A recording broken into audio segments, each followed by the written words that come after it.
From orphaned outcast to master of the world's largest empire, Genghis Khan forged history's most remarkable transformation. Born Temüjin in the brutal steppes of Mongolia, this abandoned boy rose through betrayal, exile, and near death to unite warring tribes under a revolutionary system of merit over bloodline.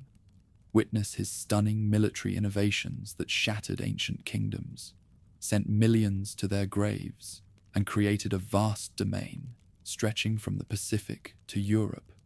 Yet from this blood-soaked conquest emerged the Pax Mongolica, a connected world where ideas, technologies, and trade flowed across continents, reshaping civilization and creating bridges that outlasted his fearsome horseman's thunder.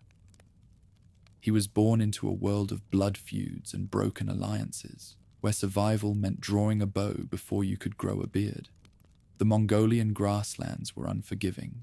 Confederations rose and fell, fathers were poisoned, and loyalty could vanish overnight.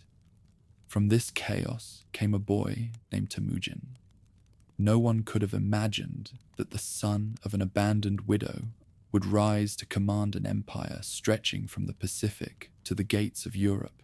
History would remember him as Genghis Khan, and his story begins here. The middle of the 12th century was a time of shifting sands across the Eurasian frontier. Endless horizons of grass and sky concealed a brutal rhythm of life. Peoples united under strong hands, only to splinter when leaders died or brothers betrayed one another. To the south, China built walls, sent tribute, and feared the thunder of hooves that could descend without warning. Yet no dynasty could rest for long, for the horsemen of the north returned again and again, their speed and ferocity unmatched. It was into this volatile world that Temüjin was born. His birth year is uncertain. Some chronicles say 1155, others 1167. But Mongolian tradition remembers 1162. His cradle lay near the Onon River, close to the sacred mountain Burkan Khaldun. Legend claimed he came into the world clutching a clot of blood in his fist, a sign of warrior destiny. Another tale traced his ancestry back to a grey wolf, the mythical ancestor of the nomads. Whether omen or myth, these stories reveal how his people later viewed him. Chosen by fate, destined for greatness. His father, Yesugei, was a chief of the Borjigin lineage. Fierce in battle and ambitious, Yesugei claimed descent from Kabul Khan, once a unifier of the Mongols. Some believed this was exaggeration, but he was powerful enough to command warriors, raid enemies, and secure alliances. Among these was his sworn brotherhood with Togril, Khan of the Kerait, a bond that would one day prove decisive for his son. Temüjin's mother, Hoelun, had been taken from her first husband during a raid against the Merkits. Though her capture ignited a feud that would smolder for decades, she became the heart of the Borjigin household. Proud and unyielding, she shaped her children with lessons of endurance and resolve. When fortune turned against them, it was her strength that kept the family alive. As the eldest son, the boy grew up with the expectations of leadership. He learned to ride before he could grow tall, to hunt in the forests, and to loose arrows from horseback at full gallop. He knew the cold bite of Mongolian winters and the thrill of falconry on the open plain. Life was harsh, but it was also a training ground. Every skill was a weapon, every day a preparation for the struggles ahead. At the age of 9, Temüjin traveled with his father to the Ongirat people, where Yesugei arranged his betrothal to Börte, the daughter of a respected chief. Such marriages bound families and clans together. For the boy, it was a promise of future strength. But fate soon struck with cruelty. On his journey home, Yesugei accepted a meal from a band of Tatars, old enemies of his people. the Tatars poisoned him. He survived long enough to order Temüjin brought back from the Ongirat camp. But soon the child watched his father die. With Yesugei gone, the Borjigin were left leaderless. Temüjin was too young to command, and his family too vulnerable to hold their followers. Rivals moved quickly. The Taichud, seeing weakness, drove Hulagu and her children out.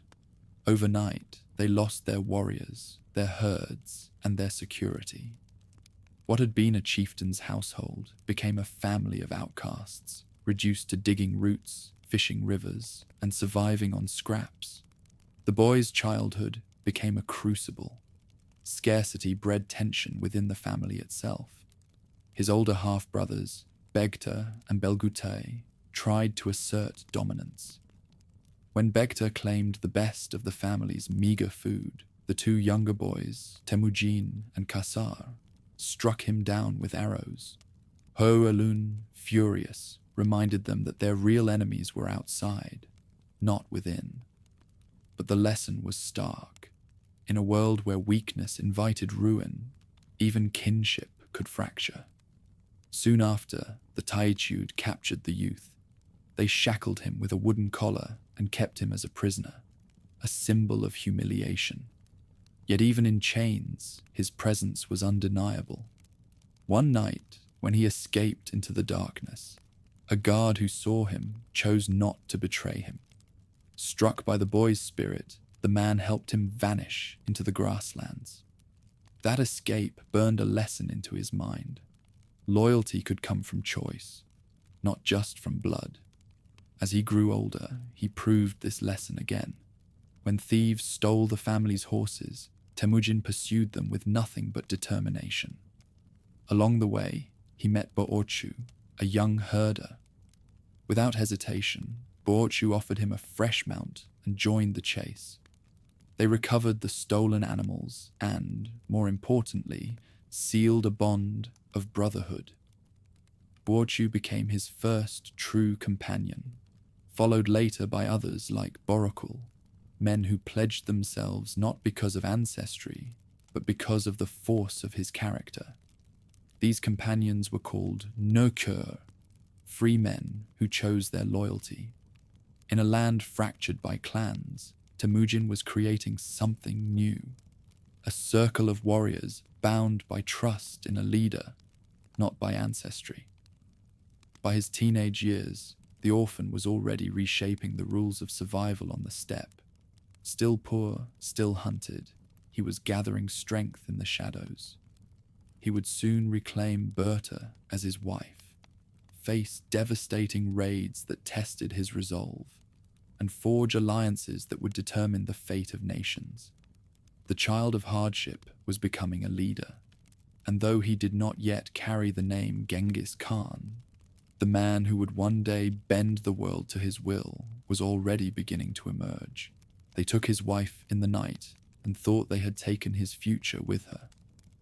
On the steppe, the abduction of a bride was more than a private wound. It marked a man as weak, a leader, unfit to protect his own camp. When Berta was torn away by Möngke riders, Temüjin faced a choice: vanish into obscurity or ride straight at humiliation and set it on fire. He chose the saddle. The sable coat from Berta's dowry became his lever. He carried it to Togrul, Khan of the Kerite, and sworn brother to his late father, and laid it at the old ruler's feet. The gift was small. The request was not. He asked for warriors, for revenge, for the chance to reclaim what had been stolen. Togrul saw in him something unbreakable and promised thousands. One more name answered the call: Jamuka, the childhood companion bound to him by Anda, the oath of brotherhood. For a moment, the past felt simple again. Two friends riding together, a mighty ally beside them, an army at their backs. They swept north.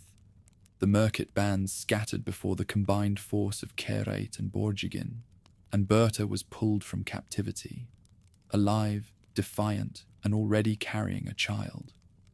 When she later bore a son, Jochi, Temüjin accepted him without hesitation. Others would whisper for years, planting doubt where pride should stand.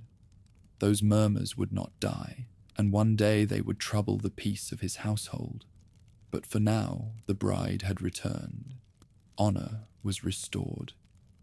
And the young chief's name began to carry weight again across the plains. Around him clustered men who would make history. Boorchu and Borokul, the first of the Nukur, had already proven themselves when times were lean. Now came Gelme, brave and tireless, and Subutai, still little more than a boy, but already showing the brilliance that would one day shake continents. They were not relatives. They were comrades who chose loyalty. In a world that worshipped lineage, Temujin's camp was built instead on trust and merit. For a season, the two sworn brothers rode together, raiding and growing strong. To many eyes, they were twin stars rising in the same sky. But between them lived two visions that could not share a horizon. Jamuka was noble-born and ruled like it, favoring old families, guarding privileges that had defined steppe politics for generations. Temujin, shaped by hardship, judged worth by service. He lifted shepherds and blacksmiths into command if they proved themselves in wind and blood. Ambitious men who had no ancient names heard that promise and drifted toward it like sparks to dry grass. The break came quietly.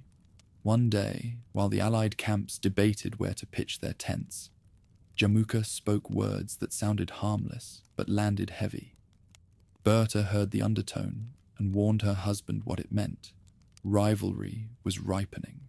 He listened. That night, Temujin and his followers saddled their ponies and turned away from the larger camp, trading comfort for freedom. Two friends became two poles, drawing whole families into their orbits.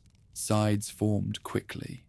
Some followed Jamuka, drawn by birth and numbers. Others pledged themselves to Temujin, believing in his vision of loyalty beyond clan ties. The two former brothers were now rivals, and the balance between them would decide the future of Mongolia. At Dalan Baljut, Temujin met Jamuka in open battle. The clash was brutal. Arrows filled the sky. Dust turned the steppe into a haze, and the field swayed until numbers told. Outnumbered, Temujin's forces broke. Many of his warriors were captured, and 70 were executed in gruesome fashion. Boiled alive, a horror meant to terrify any who might still dream of following him. The defeat scattered his coalition. Some households slipped away at night. Some leaders pledged themselves elsewhere. Some simply vanished into the grasses. Temujin did not vanish. Hardship had tutored him too long to permit that. He rode east, out of reach, into a quiet so deep the chronicles barely notice him. Later rumors said he sought shelter beneath the shadow of the Jin dynasty. Whether he stood in a Chinese tent or slept beneath the cold vault of the sky, he did the same work. He thought. What had failed was clear. Numbers alone could not hold men together. Kinship could be bought and sold. Alliances of convenience shattered at the first hard blow. If Temujin was to rise again, it would not be with a loose bundle of promises that frayed in weather. It would be with a rope twisted tight, discipline pulling one way, loyalty pulling the same, reward tied to service, not to ancestry. He had seen what fear could do. He had seen what trust could do. He would learn to wield both. Time did its quiet work. By the mid-11th century, his name was once again spoken around campfires. Families hungry for order drifted back. The men he raised did not always carry illustrious names, but their hands were steady and their backs unbent. When the Jerkin princes, so-called allies, looted his camp while he hunted, the response was swift and surgical. Temujin destroyed the guilty nobles, spared the ordinary people, folded them into his following, and redistributed households so old loyalties could not grow back like weeds. It was the blueprint in miniature for everything to come. Victories multiplied. Each success drew new riders, and each new rider learned the same lesson. Here, birth mattered less than obedience. Here, reward followed performance. Here, the chain of command held. Jamuka still rallied coalitions and struck where he could, but the balance was shifting. Temüjin, the orphan who had once eaten roots to stay alive, now moved with a colder patience, avoiding fights he did not need, choosing the ground he wanted, letting enemies exhaust themselves and then taking what they could no longer hold. Togril, the old Keret patron, watched this rise with growing suspicion. Whispered poison did the rest. A son, fearful of losing place, and Jamuka, terrified of losing the future, pressed the aging Khan until the oath of brotherhood with Yesugei's line snapped. When battle finally came, Temujin's forces shattered the Keret. Togril fled and died in flight, not on a battlefield, but under the hands of strangers who did not know his name. His people were broken apart and redistributed through the Borjigin camp as the Jerkin had been before them. That collapse sent a shock through the grasslands. One of the great names had fallen not to foreign empires, but to Temujin, the boy many elders still remembered as a prisoner in a wooden collar. It was no longer possible to dismiss him as a lucky raider or a leader of a single valley. He was making a map no one else had imagined. Another power, the Naiman, still stood to the west, rich, proud, and alarmed. Their Khan called for allies, and Jamuka answered, but old habits die hard. At the crucial hour, the Anda of childhood withered into caution. The coalition frayed where it was supposed to be strongest. In the summer of 1204, the two sides faced one another at Chakimaut, near the slopes of Mount Nak. Temujin ordered triple lines of campfires lit so the night horizon seemed to glow with impossible numbers. Doubt crept into the larger camp like a draft under a tent flap. At dawn, the attack came fast and coordinated, pressing the Naiman up the slopes, then breaking them as they tried to charge downhill into a wall of arrows. Their ruler fell. Their people were absorbed into the growing host, as the Keret had been before them. By then, only one old rival was left. Jamuka fled into the mountains with a handful of followers. When those few betrayed him and bound their lord for delivery, Temujin refused to reward their treachery. He had them executed instead, then granted Jamuka a swift death. With that, the last great obstacle of his youth vanished into the past. What rose in its place was not simply a man with more horses, but a plan with sharper teeth. Old names, Möngke, Tatar, Kerait, Naiman, no longer stood as separate pillars. They had been toppled, broken into stones, and built into one road. The people who walked it did so under one banner, and the hand that held that banner had learned exactly how to keep it from falling. The time had come to proclaim what was already true. In 1206, on the banks of the Onon River, a great council gathered. Chiefs and warriors who had once fought against him now stood together, acknowledging the reality he had forged. There, Temujin was raised above all as Genghis Khan. The boy who had once survived on roots and fish had become master of the steppe, and the world beyond Mongolia was about to feel his shadow. Bringing the tribes together did not bring peace. It only stoked their appetite for conquest. A nation bound by victories could not endure without enemies. Triumph fed loyalty, and plunder filled the camps. Without new wars, unity might dissolve as quickly as it had formed. The grasslands alone could not satisfy men who had tasted power and wealth. their eyes turned outward, toward walls and cities that promised more than herds and pastures ever could. The first to feel the storm was the Tangut kingdom of Western Xia.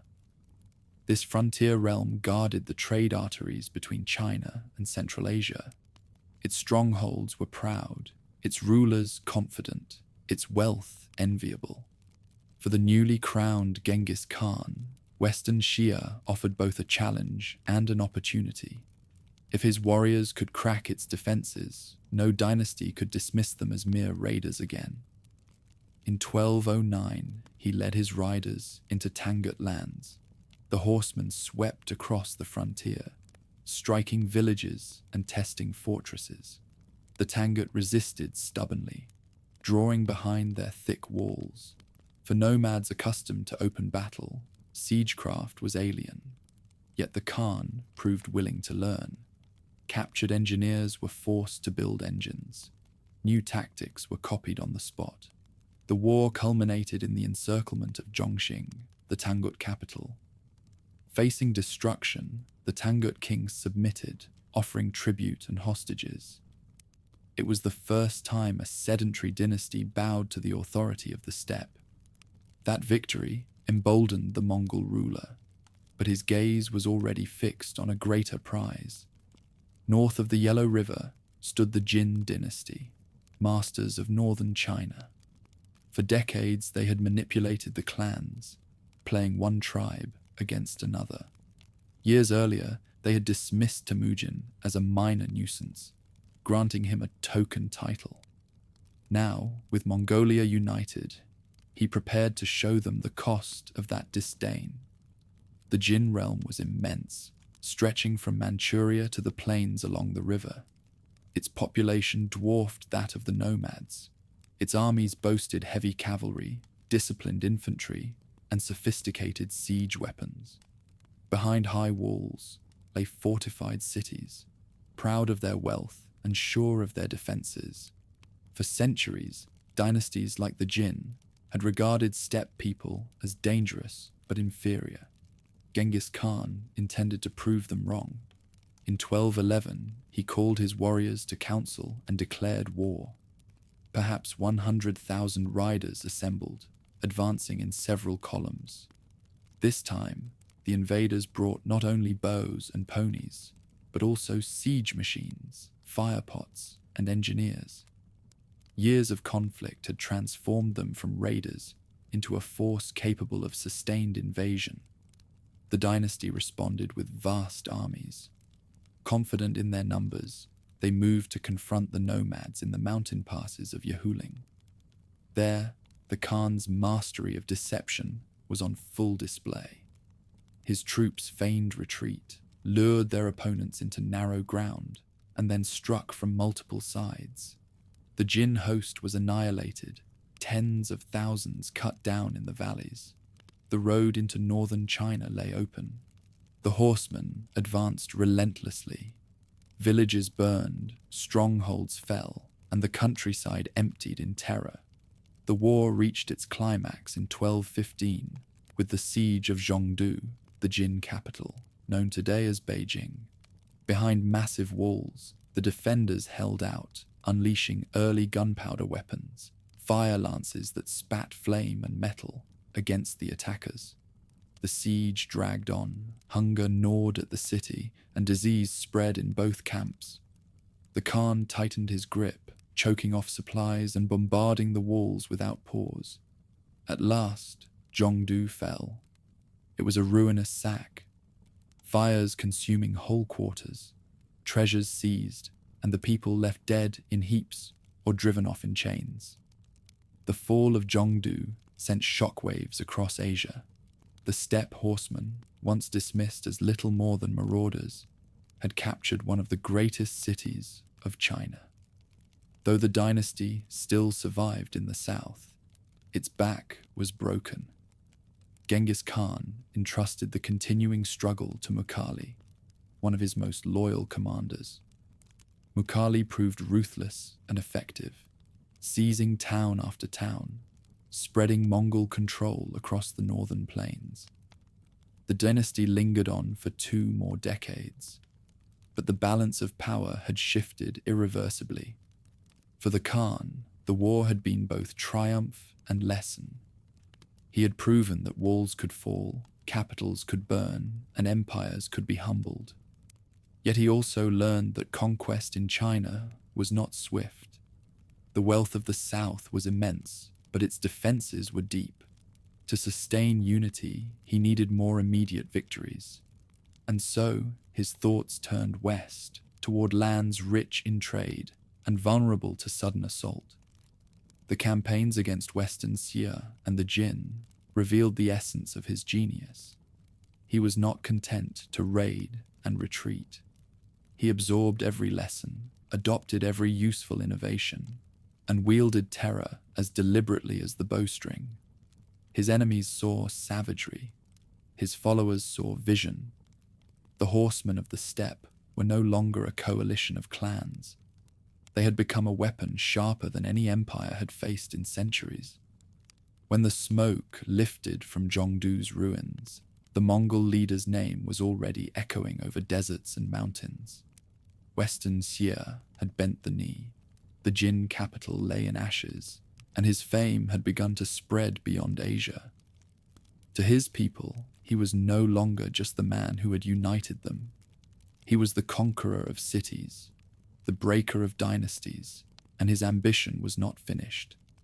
Ahead lay the Khwarezmian Empire, where insult would ignite a war that turned into annihilation. The ruins of Khwarezm still smoked when he turned his horse back toward the rising sun. Vengeance had taken him to the far edges of Central Asia. Unfinished business now called him home. Western Xia, the Tangut kingdom that had once bowed and then dared to break its vow, had withheld tribute, courted enemies, and tested the patience of the man the world had learned to fear. Genghis Khan counted betrayal as a debt, and debts on the steppe were paid in full.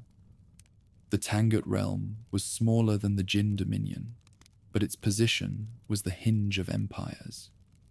Its strongholds guarded the Gansu corridor, the gate between China and the oases of the Silk Road. Rich caravans crossed its deserts, fortified towns lined its rivers. Years earlier, the rulers of this frontier state had saved themselves by submission. Now they chose defiance.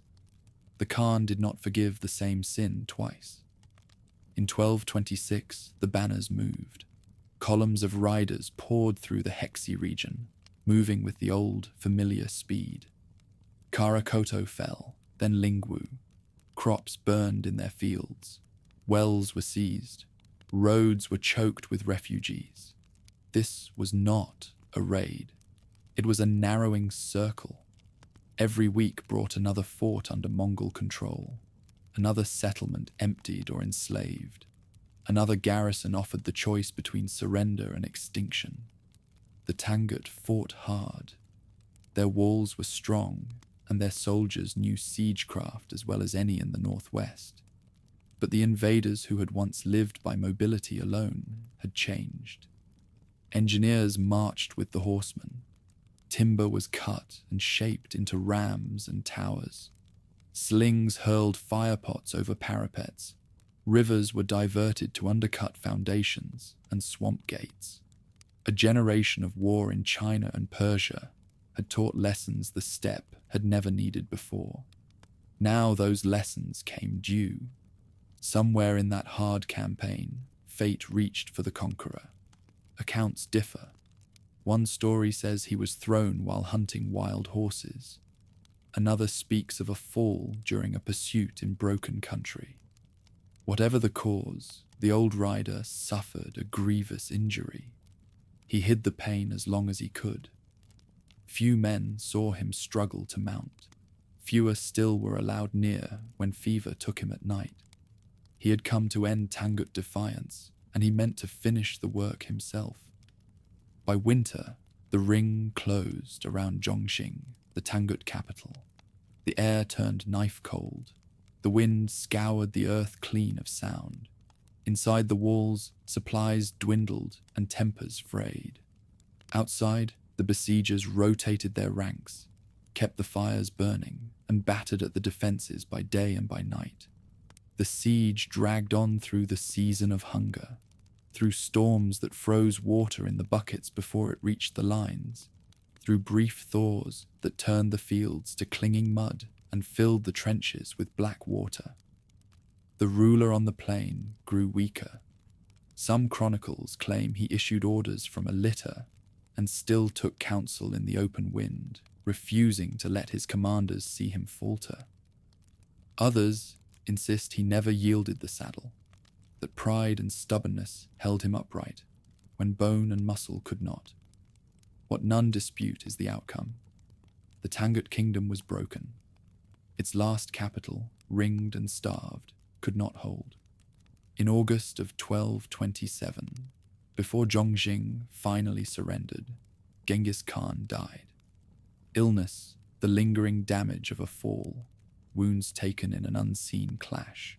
Sources disagree on the cause and agree on the fact. The man who had ridden from the Anon to the Caspian, who had shattered confederations and toppled dynasties, breathed his last within sight of a city he was determined to crush. His officers kept the news close. The siege would finish. The kingdom would fall. The world would learn of his death only after Tangut resistance had been erased. The end of Western Xia was swift and terrible. When the gates yielded, the royal house was destroyed. The palaces burned, the people scattered in chains or slaughtered outright. A name that had stood for 2 centuries was rubbed out of the chronicles. The erasure was deliberate. Betrayal, in the Mongol code, did not earn a second life under new masters. It bought oblivion. Meanwhile, a different kind of silence settled over the army. The silence of secrecy. The body of the great Khan was carried east under guard toward his homeland. Tradition says the escort killed any traveler who crossed their path. Some say rivers were diverted to hide the grave. Others tell of forests planted over the burial, or herds driven back and forth until the ground told no tales. There is no tomb of stone, no mound crowned by pillars, no place to lay flowers. If the grave exists at Burkhan Khaldun, the mountain he prayed to in crisis, it has never been found. The steppe kept its secret. For his people, concealment served more than superstition. It shielded the transition. Enemies might seize on a funeral to rise. Allies might waver. The man who had built the empire had planned against that moment. He had 4 sons by Berta, Joshi, Chagatai, Ögedei, and Tolui, and he had made his wishes clear. Ögedei, the 3rd son, would succeed. Tolui, the youngest, would act as regent until the assembly could confirm the choice. It was a decision meant to balance tempers and keep the great families from tearing at the center. The machine he left behind did not stall. Under Tolui's steady hand, the armies continued the work, suppressing what sparks remained in the northwest and guarding the frontiers he had hammered outward. When the Kurultai convened, the princes and commanders raised Ögedei as Great Khan. Chagatai accepted the outcome, sour but loyal. The heirs of Jochi, who had died not long before his father, held the western steppes and bowed to the new ruler. The fragile peace within the house of Genghis held just long enough for the empire to catch its breath. From the shores of the Pacific to the Caspian littoral, a single command now ran across forests, deserts, and plains. Messengers changed horses at stations built days apart and carried orders farther and faster than any court had managed before. Laws he had set in motion, the Yasa, kept discipline tight. Officers rose for skill rather than bloodline, because the founder had demanded it and because victory had proved him right. When the campaigns resumed, the world understood that his death had not extinguished his design. It had scattered it into the hands of sons and captains trained in his image. Those who had shared his early hunger measured the distance traveled. They remembered the freezing nights when a widow boiled roots for her children, the wooden collar that marked a boy as prey, the long ride to win back a stolen bride. They had watched that boy become a chief, then a master of tribes, then a breaker of kingdoms. Now they carried the memory forward. The horsemen who rode under Ögedei's standard carried not only their own banners, but also a shadow that stretched from the Orkhon to the edge of Europe. His legacy was a paradox. He vanished into myth the moment he died. An unseen grave, a path erased, a body hidden from friend and foe alike.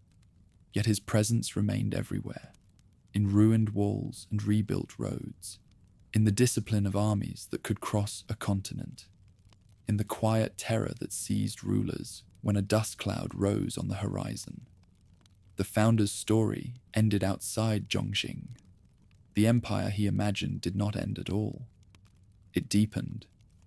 Soon, the new Great Khan would turn south to finish the Jin and west to test the kingdoms of Europe. Generals trained under the old master, Subutai above all, would carry war over mountains and frozen rivers. But those chapters belong to another part of the tale. Here, at the close of the Tangut War, a life reaches its last line. A rider who began with nothing and left behind a world that would never be the same.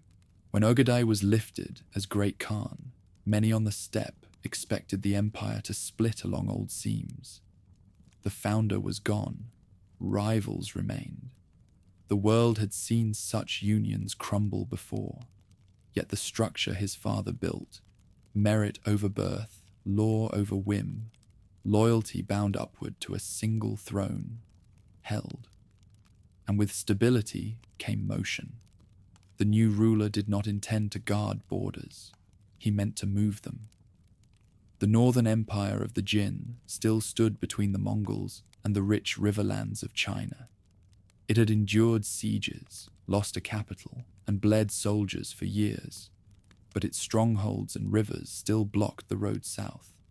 Mukhali, trusted lieutenant of Genghis Khan, had kept relentless pressure until his death in 1223, leaving a belt of conquered towns and frightened prefectures across the plains. Finishing the work would test the successor's nerve. In 1230, Ögedei and his younger brother, Tolui, set the armies in motion. Engineers and siege trains rolled with the horsemen, stone throwers on heavy wagons, ladders and mantelets, carts of pitch and saltpeter. The Jin commanders leaned on river barriers and layered walls, believing time and distance would wear down nomad momentum. They misjudged the enemy they faced. The invaders had learned the slow art of reduction without surrendering speed. Bridges appeared overnight. Earthworks rose by dawn. Scouts mapped every marsh and ford. The war narrowed on Kaifeng, the Jin capital. Its walls were vast, its arsenals stocked with fire lances and thunder crash bombs. Winter brought sickness to the besiegers. Famine gnawed the city from within. Neither side relented. The noose tightened month by month as supply lines were cut and relief columns shattered. When the emperor fled south, morale drained with him. Kaifeng opened its gates in 1232, ruined by hunger and fire. The dynasty staggered on for 2 more years, retreating into Shandong until 1234, when its last ruler died amid betrayal and encirclement. A century of northern rule ended with a blown spark and a final shout on a muddy road. With the Jin's downfall, the bearings of the world shifted. For generations, dynasties had treated the peoples of the steppe as raiders to be paid off or punished. Now the riders governed cities, levied taxes, and commanded clerks. Administrators who bent with the wind were spared and set to work. Craftsmen and engineers were resettled across the empire, their skills harnessed for future wars. The conquerors had mastered both horse and wall. Victory created a new frontier. With the north secured, the Mongols faced the Song in the south, a richer state, better watered, thick with cities and canals. For the moment, Ögedei accepted tribute and watched. He had another horizon in mind. The west still whispered. Reports from scouts spoke of fractured principalities and slow-moving hosts beyond the forests and the steppe line. The generals who had tested Europe once were ready to test it again. Years earlier, Subutai and Jebe had made a reconnaissance that read like legend. A hard ride through Persia, over the Caucasus, and out onto the plains of the Rus. An ambush at the Kalka River in 1223 that ended with princes crushed under boards while victors feasted above. That raid proved the door stood open.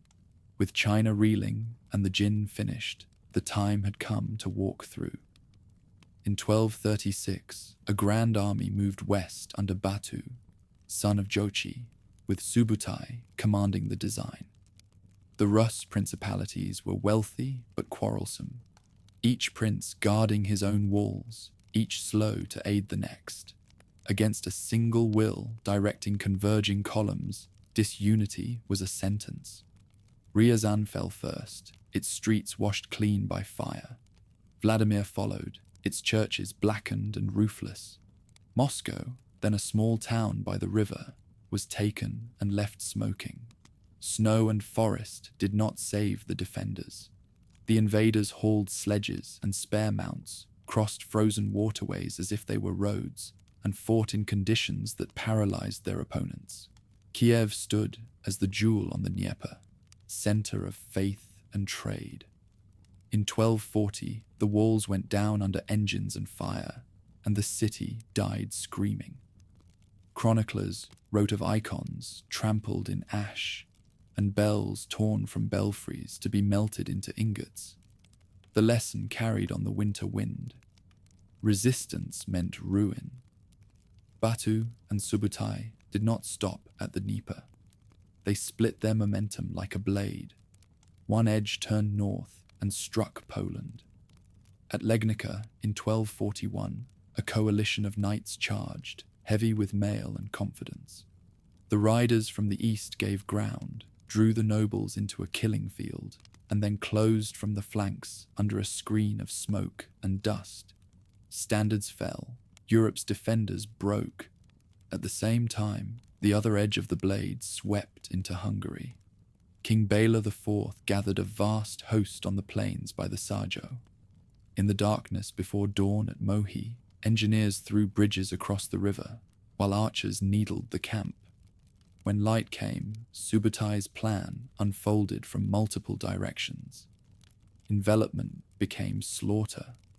Hungary lay open from the Carpathians to the Drava. To those who survived, the invasion felt like judgment. Abbeys burned, markets vanished, entire valleys emptied. Yet behind the terror was calculation. Spies rode ahead to count granaries and men. Scouts mapped crossings and choke points. Feigned flight drew pursuers into ambush. Fires were set not for rage, but to clear lines and crack morale. This was not chaos. It was choreography. Then the storm paused. In late 1241, news galloped out of the east. Ögedei was dead. Tradition demanded that princes of the blood return to the homeland to choose the next great Khan. Armies still unbeaten turned their horses toward the sunrise. Europe did not drive them out. The summons did. The withdrawal left a continent in shock. The Rus principalities were shattered, their towns shells of ash. Poland buried its coalition along with its pride. Hungary struggled to breathe. Fields trampled, herds gone, fortresses wrecked. And yet the riders were gone as swiftly as they had come, rolling back over the steppe line and out of sight. In their wake, fear remained. If they had advanced to the Rhine, who could have stood? It was a question no one wished to test. For the empire, the Western victories and sudden recall exposed strength and fragility in the same breath. The strength lay in scope and method, converging columns commanded by a single mind, logistics light and lethal, the fusion of city-taking skills with steppe speed. The fragility lay in the center.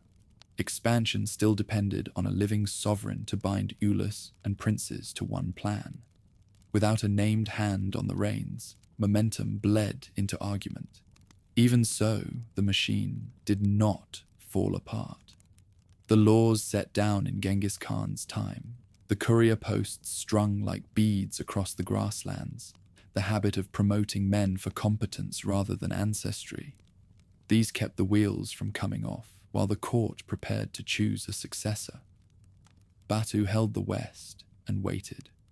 Subutai sharpened plans no map could contain. The Song watched from the south, weighing tribute against defiance.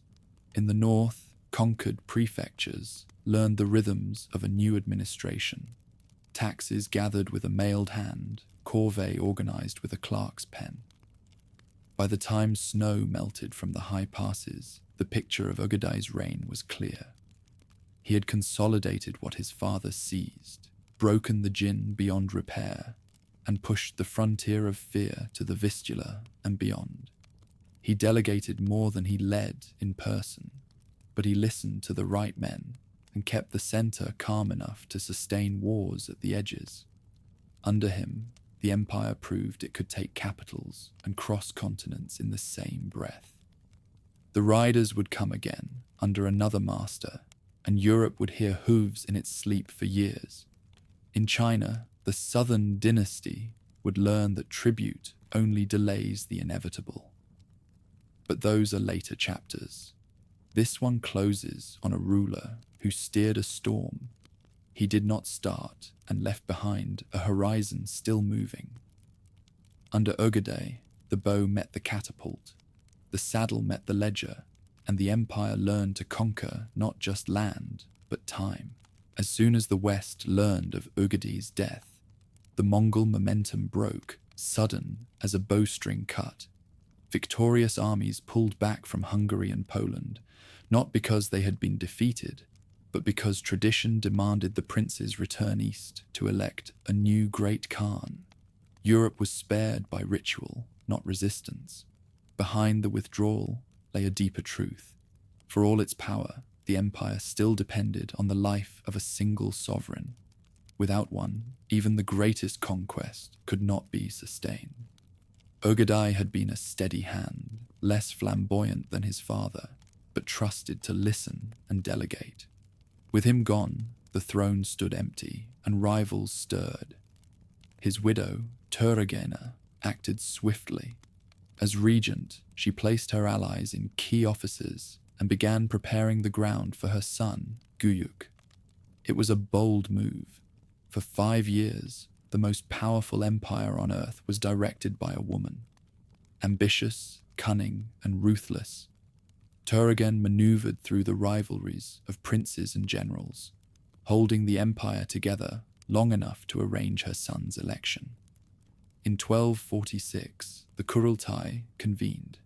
Envoys from far-off lands, Christians from Europe, Muslims from the Caliphate, even clerics carrying messages from the Pope, watched as Guyuk was proclaimed Great Khan. To the world, it was proof that the Mongols remained united. To those inside the empire, it was a fragile compromise. Guyuk's reign began with promise, but soon soured. He was proud, sharp-tempered, and less skilled in balancing family rivalries. His relationship with Batu, the son of Jochi and master of the western steppes, was poisonous.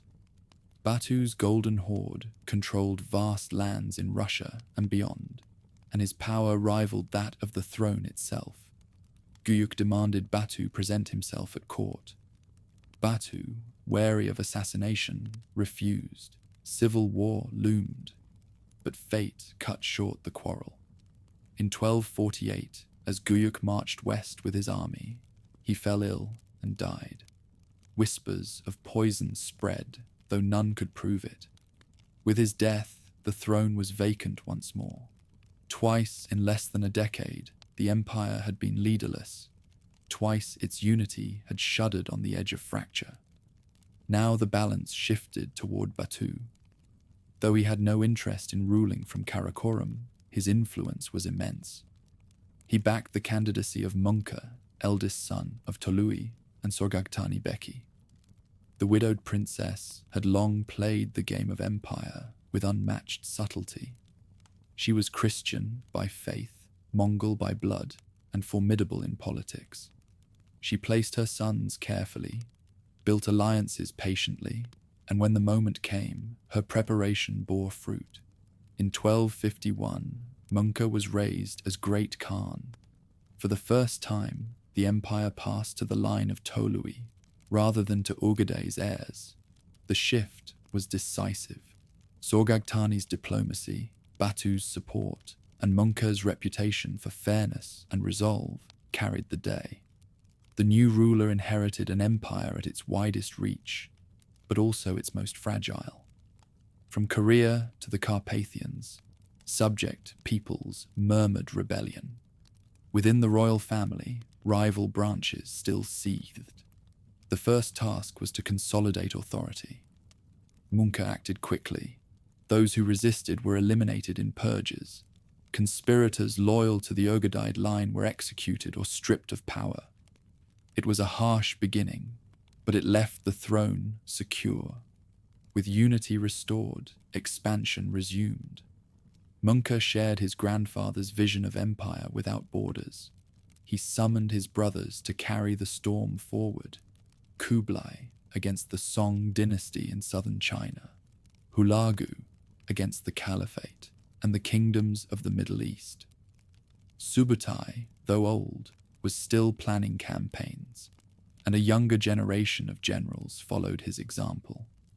The years after 1251 were a renewal of conquest. In China, Kublai tested the defenses of the Song, whose river fleets and fortified cities presented challenges greater than any the Mongols had yet faced. In the west, Hulagu prepared an army vast enough to bring down Baghdad itself. And at the center, Möngke kept the empire's machinery running. Taxes collected, couriers riding, reforms imposed. His rule marked a new stage in the Mongol story. Under Genghis Khan, the tribes had been united. Under Ögedei, dynasties had fallen, and Europe had felt the storm. Under Möngke, the empire would widen into a true world system, pressing at the gates of Christendom and Islam alike, while carving deeper into the heart of China. Still, the seeds of division still lay beneath the surface. The family was vast, the ambitions many, and even brothers could become rivals. Möngke's reign began with unity, but history had already shown how fragile unity could be. For now, however, the empire rode strong, led by a grandson who carried forward the vision of the wolf-born ancestor. The world had thought the Mongol storm might end with Genghis, or falter with Ögedei. Instead, it gathered again, heavier, sharper, and aimed at new horizons. Ahead lay the burning of Baghdad, the rise of Kublai Khan in China, and wars that would decide whether the empire would stand together or begin to break apart. With his throne made firm, Möngke Khan pushed the empire outward. His brothers carried that vision, each sent toward a borderland. Kublai was given China. Hulagu, younger but ambitious, was sent west. His mission was not to raid or plunder. It was to annihilate.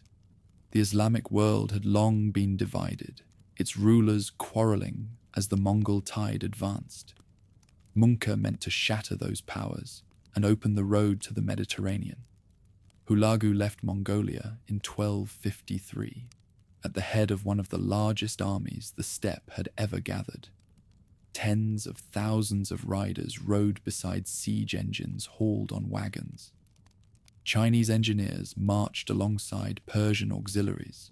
Supplies flowed across Asia on relay caravans, a moving city of war. His orders were clear: crush the sect known as the Assassins, subdue Persia, and then strike at Baghdad, the seat of the Abbasid Caliph. The first blow fell on the Nizari Ismailis, a sect feared for sending knife-wielding devotees against kings and generals. From their mountain strongholds in Persia, the assassins had defied empires for generations. Hulagu advanced with methodical patience, encircling fortress after fortress. Siege towers rolled forward, tunnels were dug under walls, rivers were diverted to swamp defenses. Panic spread among the Nizari. One by one, their strongholds collapsed. Even Alamut, their famed citadel, was forced to surrender.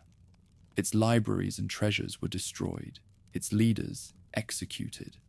The name that had haunted the Middle East for centuries was erased in a matter of months. With Persia subdued, Hulagu turned toward Baghdad.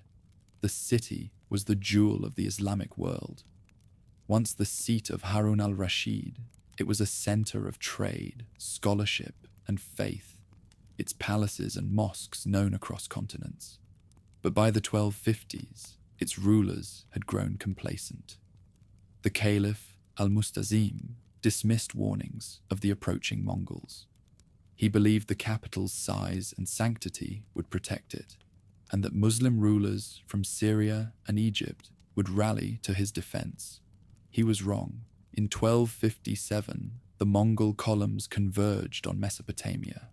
They crossed the mountains with practiced precision, their supply lines secured, their engineers ready. As the siege closed, the Tigris ran thick with traffic. Boats pressed into service, bridges thrown across the water. Hulagu's men ringed Baghdad with a wall of iron. The siege began in January 1258. Catapults hurled stones and firepots into the city. Siege towers loomed above the walls. Arrows fell like rain. The Caliph's army, unprepared and poorly led, crumbled quickly. On February 10th, the gates opened and Baghdad fell. What followed was destruction on a scale the Islamic world had never known. For a week, the conquerors slaughtered and burned. Streets ran red. Libraries, including the famed House of Wisdom, were looted and set aflame. Scholars and poets, merchants and peasants alike were cut down. Survivors later wrote that the waters of the Tigris turned black with ink from the ruined manuscripts and red with the blood of the dead. The Caliph himself was captured and executed, rolled in a carpet and trampled by horses, denied a warrior's death, erased as a symbol. The sack of Baghdad stunned the world. For 5 centuries, it had been the beating heart of Islamic civilization, a center of art, science, and theology. In a single week, it was reduced to rubble. Chroniclers across Asia and Europe alike recorded the horror. To Muslim historians, it was a wound that never healed, a mark of divine punishment as much as human cruelty. To the Mongols, it was policy, terror used to break resistance before it could rise. After Baghdad, Hulagu pressed farther west. His armies swept into Syria, capturing Aleppo and Damascus.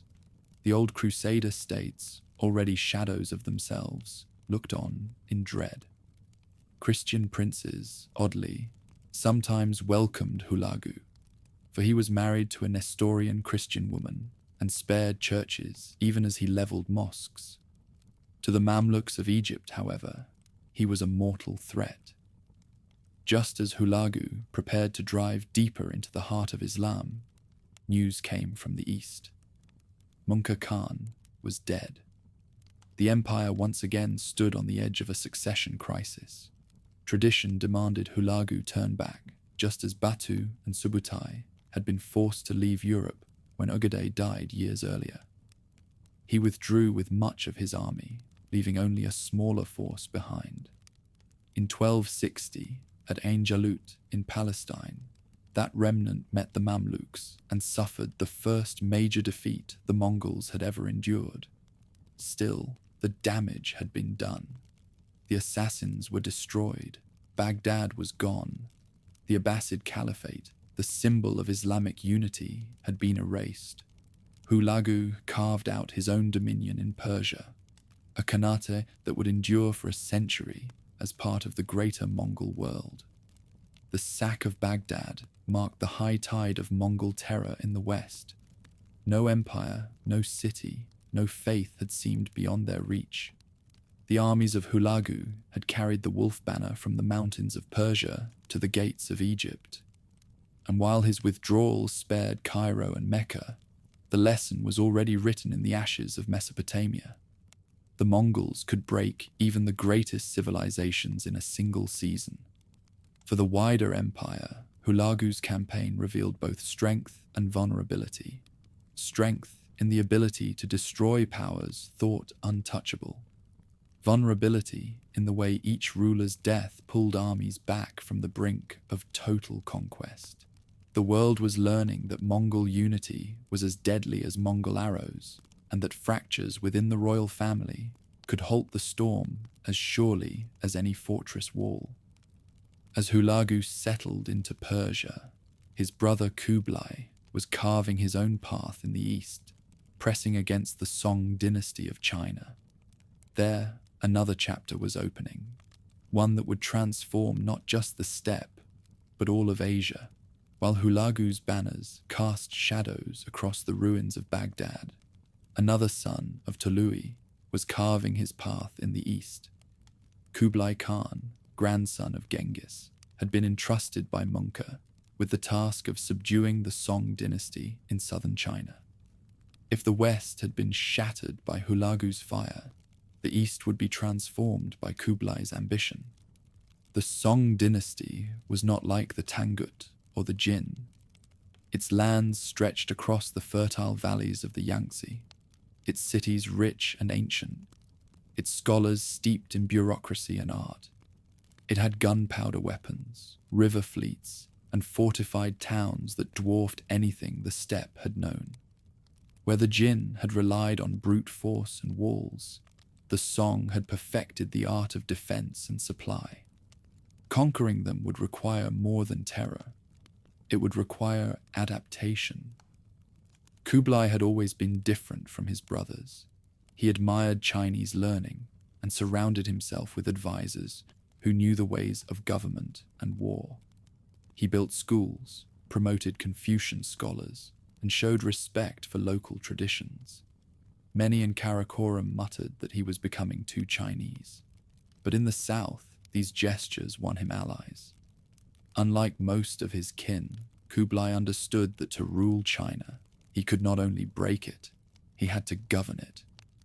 In 1253, Möngke ordered Kublai to begin the assault on the Song frontier.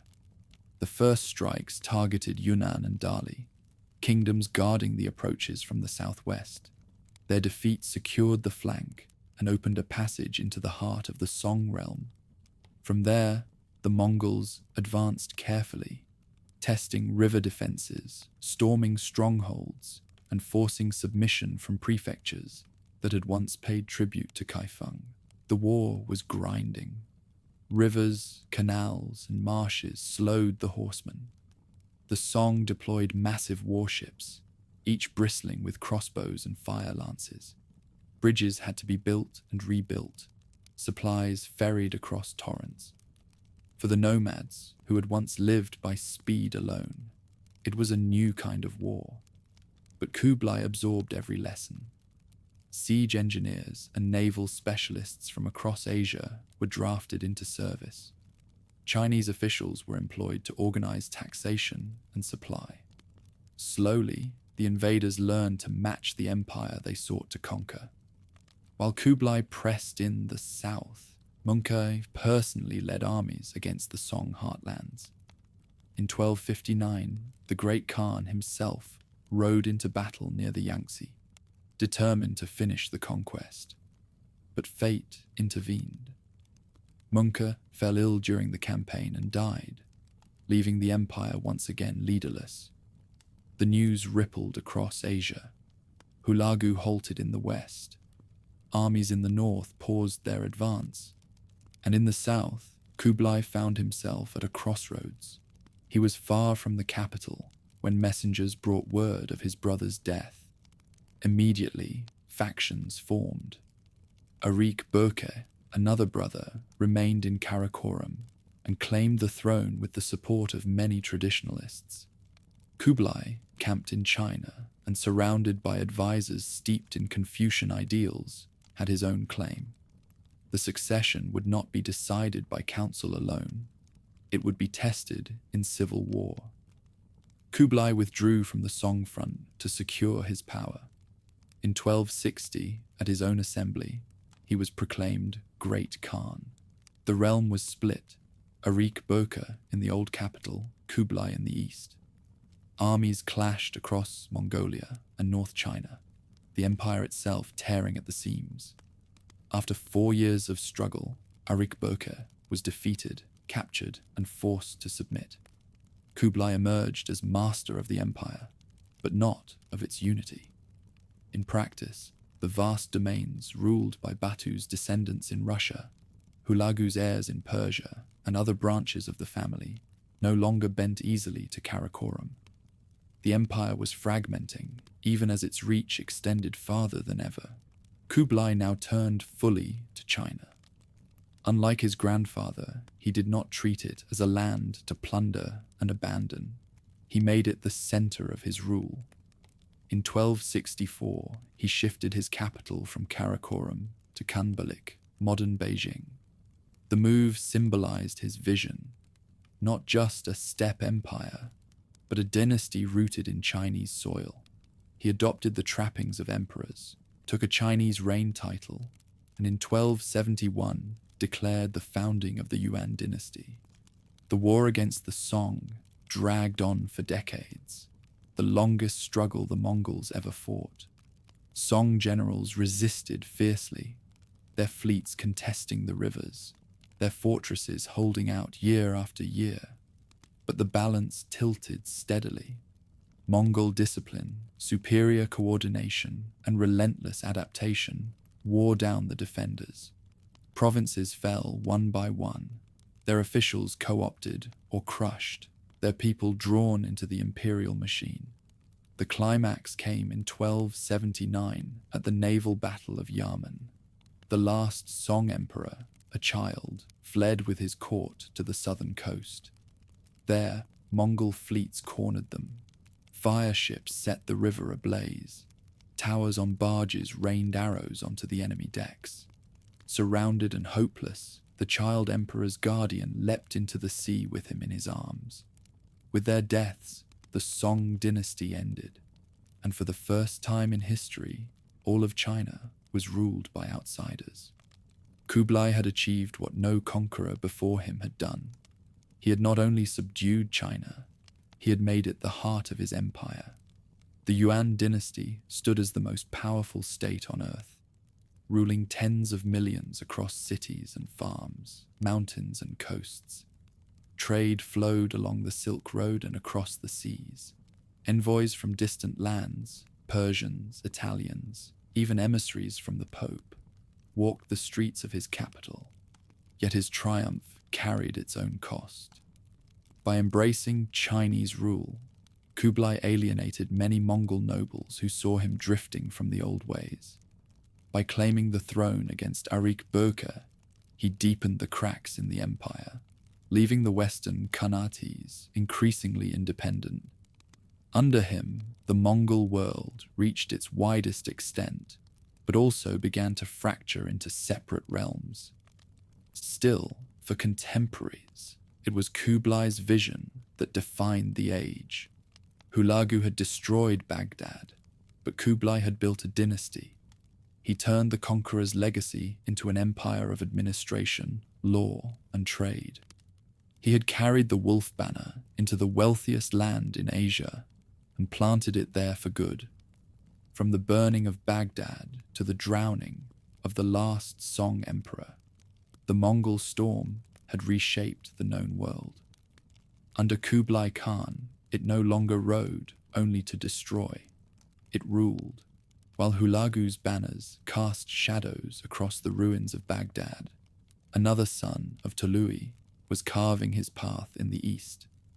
Kublai Khan, grandson of Genghis, had been entrusted by Möngke with the task of subduing the Song dynasty in southern China.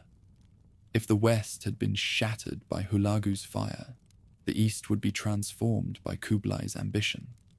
The Song dynasty was not like the Tangut or the Jin. Its lands stretched across the fertile valleys of the Yangtze, its cities rich and ancient, its scholars steeped in bureaucracy and art. It had gunpowder weapons, river fleets, and fortified towns that dwarfed anything the steppe had known.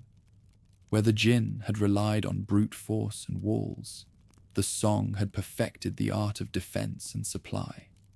Conquering them would require more than terror. It would require adaptation. Kublai had always been different from his brothers. He admired Chinese learning and surrounded himself with advisors who knew the ways of government and war. He built schools, promoted Confucian scholars, and showed respect for local traditions. Many in Karakoram muttered that he was becoming too Chinese, but in the south, these gestures won him allies. Unlike most of his kin, Kublai understood that to rule China, he could not only break it, he had to govern it. In 1253, Möngke ordered Kublai to begin the assault on the Song frontier.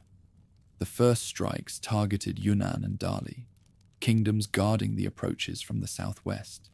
Their defeat secured the flank and opened a passage into the heart of the Song realm.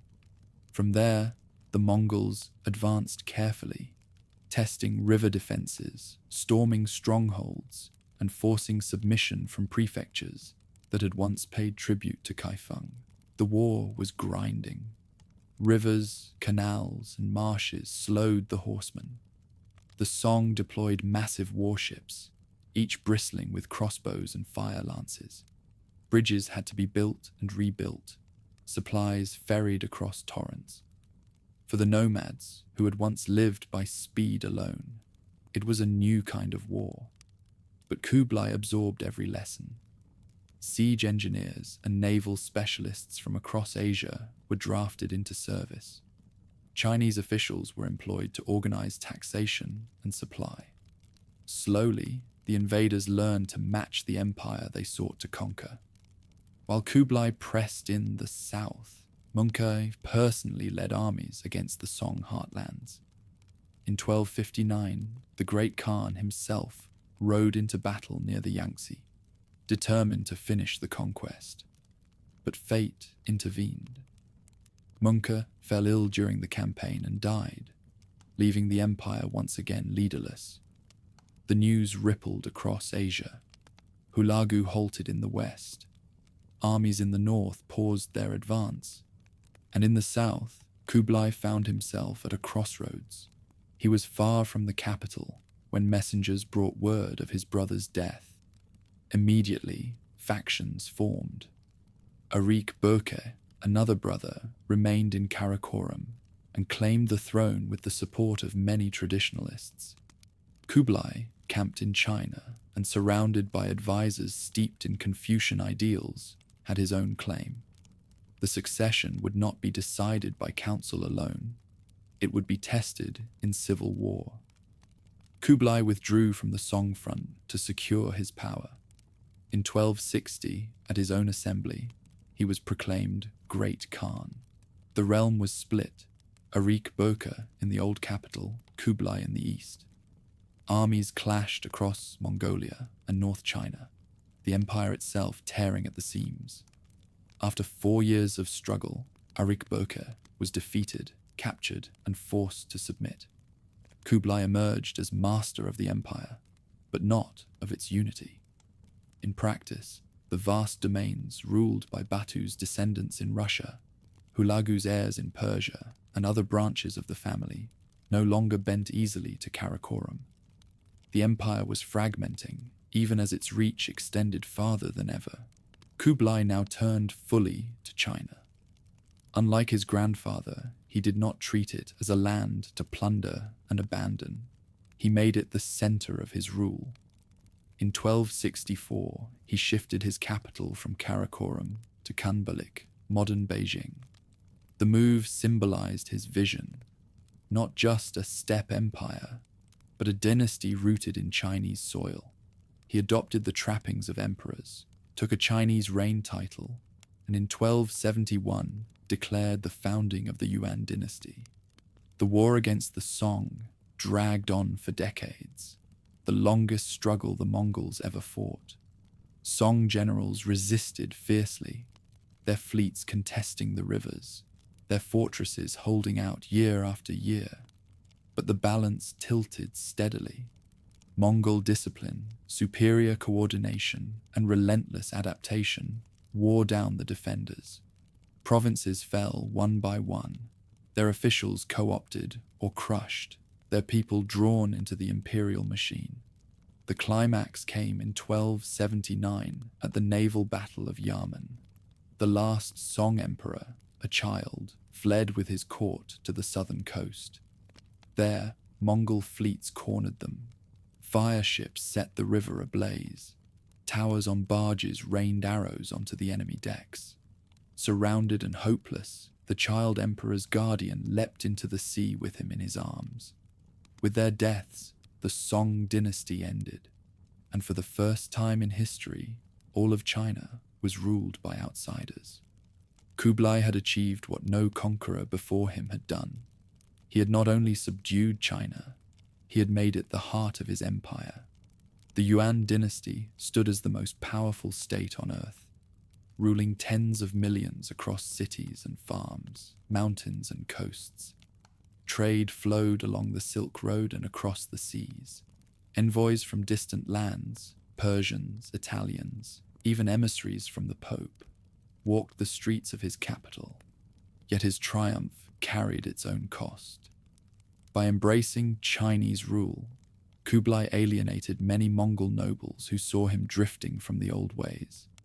By claiming the throne against Arik Böke, he deepened the cracks in the empire, leaving the western Khanates increasingly independent. Under him, the Mongol world reached its widest extent, but also began to fracture into separate realms. Still, for contemporaries, it was Kublai's vision that defined the age. Hulagu had destroyed Baghdad, but Kublai had built a dynasty. He turned the conqueror's legacy into an empire of administration, law, and trade. He had carried the wolf banner into the wealthiest land in Asia and planted it there for good. From the burning of Baghdad to the drowning of the last Song emperor, the Mongol storm had reshaped the known world.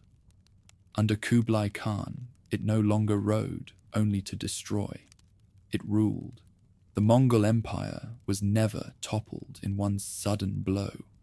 It cracked slowly, like ice across a river, splintering into pieces that drifted apart until the unity of Genghis Khan was only a memory.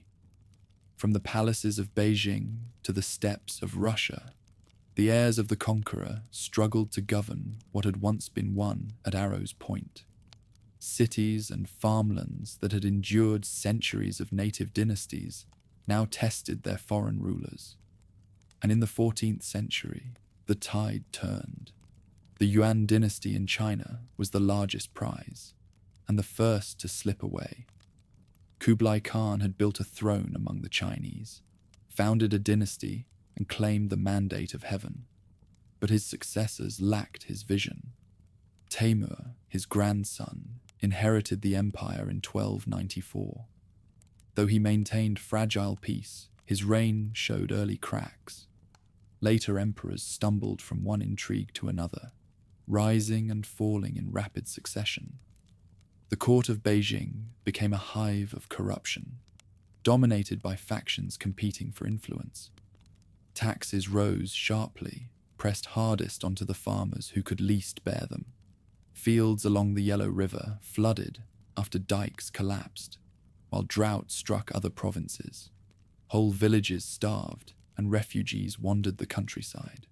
When plague followed famine, despair spread faster than armies could march. Rebellion flared. secret religious sects, long suppressed, found new followers. Among them was the White Lotus, which blended Buddhist prophecy with calls for justice. Out of this ferment came the Red Turbans, a movement of peasants and monks who raised banners against the Yuan. They promised a new age, free of foreign domination, and in the chaos of famine, their message carried like fire in dry grass. The Yuan armies tried to put down the revolts, but discipline had decayed. Generals enriched themselves, soldiers deserted, and supplies often vanished into the pockets of corrupt officials. By the mid-14th century, rebellion was no longer scattered, it was nationwide. Provinces declared independence, warlords carved their own domains, and Yuan authority shrank to a shell of its former reach. Out of the Red Turbans rose Zhu Yuanzhang, a peasant who had once begged for food and later joined a monastery. Gifted with both will and cunning, he gathered followers, built alliances, and turned revolt into revolution. In 1368, his forces stormed Beijing. The last Yuan emperor fled north into Mongolia, leaving his throne behind. Zhu declared the birth of the Ming dynasty, a new Chinese order rooted in native traditions. For the first time in more than a century, China was free of foreign rule. The fall of the Yuan was the loudest crack in the empire, but it was not the only one. In Persia, the Ilkhanate founded by Hulagu had once stood as a pillar of Mongol might. Hulagu's descendants adopted Islam, married into local dynasties, and ruled from Tabriz, with both steppe traditions and Persian bureaucracy. For a time, they balanced the two worlds, overseeing prosperous cities and flourishing trade. But succession crises eroded that balance. When the last strong ruler, Abu Sa'id, died in 1335 without an heir, the Ilkhanate shattered. Generals declared themselves kings, provinces splintered, and rival dynasties rose from the ruins. The Mongols, who had once destroyed Baghdad, now dissolved into the fabric of Persia, remembered less as rulers than as a storm that had passed. To the north, the Golden Horde ruled from the Volga steppes. Batu Khan had forged it into a force that dominated Russia, forcing princes to bow in tribute. For generations, Russian leaders traveled to Sarai to seek approval for their thrones. But the Horde's strength rested on fragile alliances among nomadic clans and tributary cities. In the 14th century, internal rivalries erupted. Khans rose and fell quickly, their legitimacy challenged by cousins and rivals.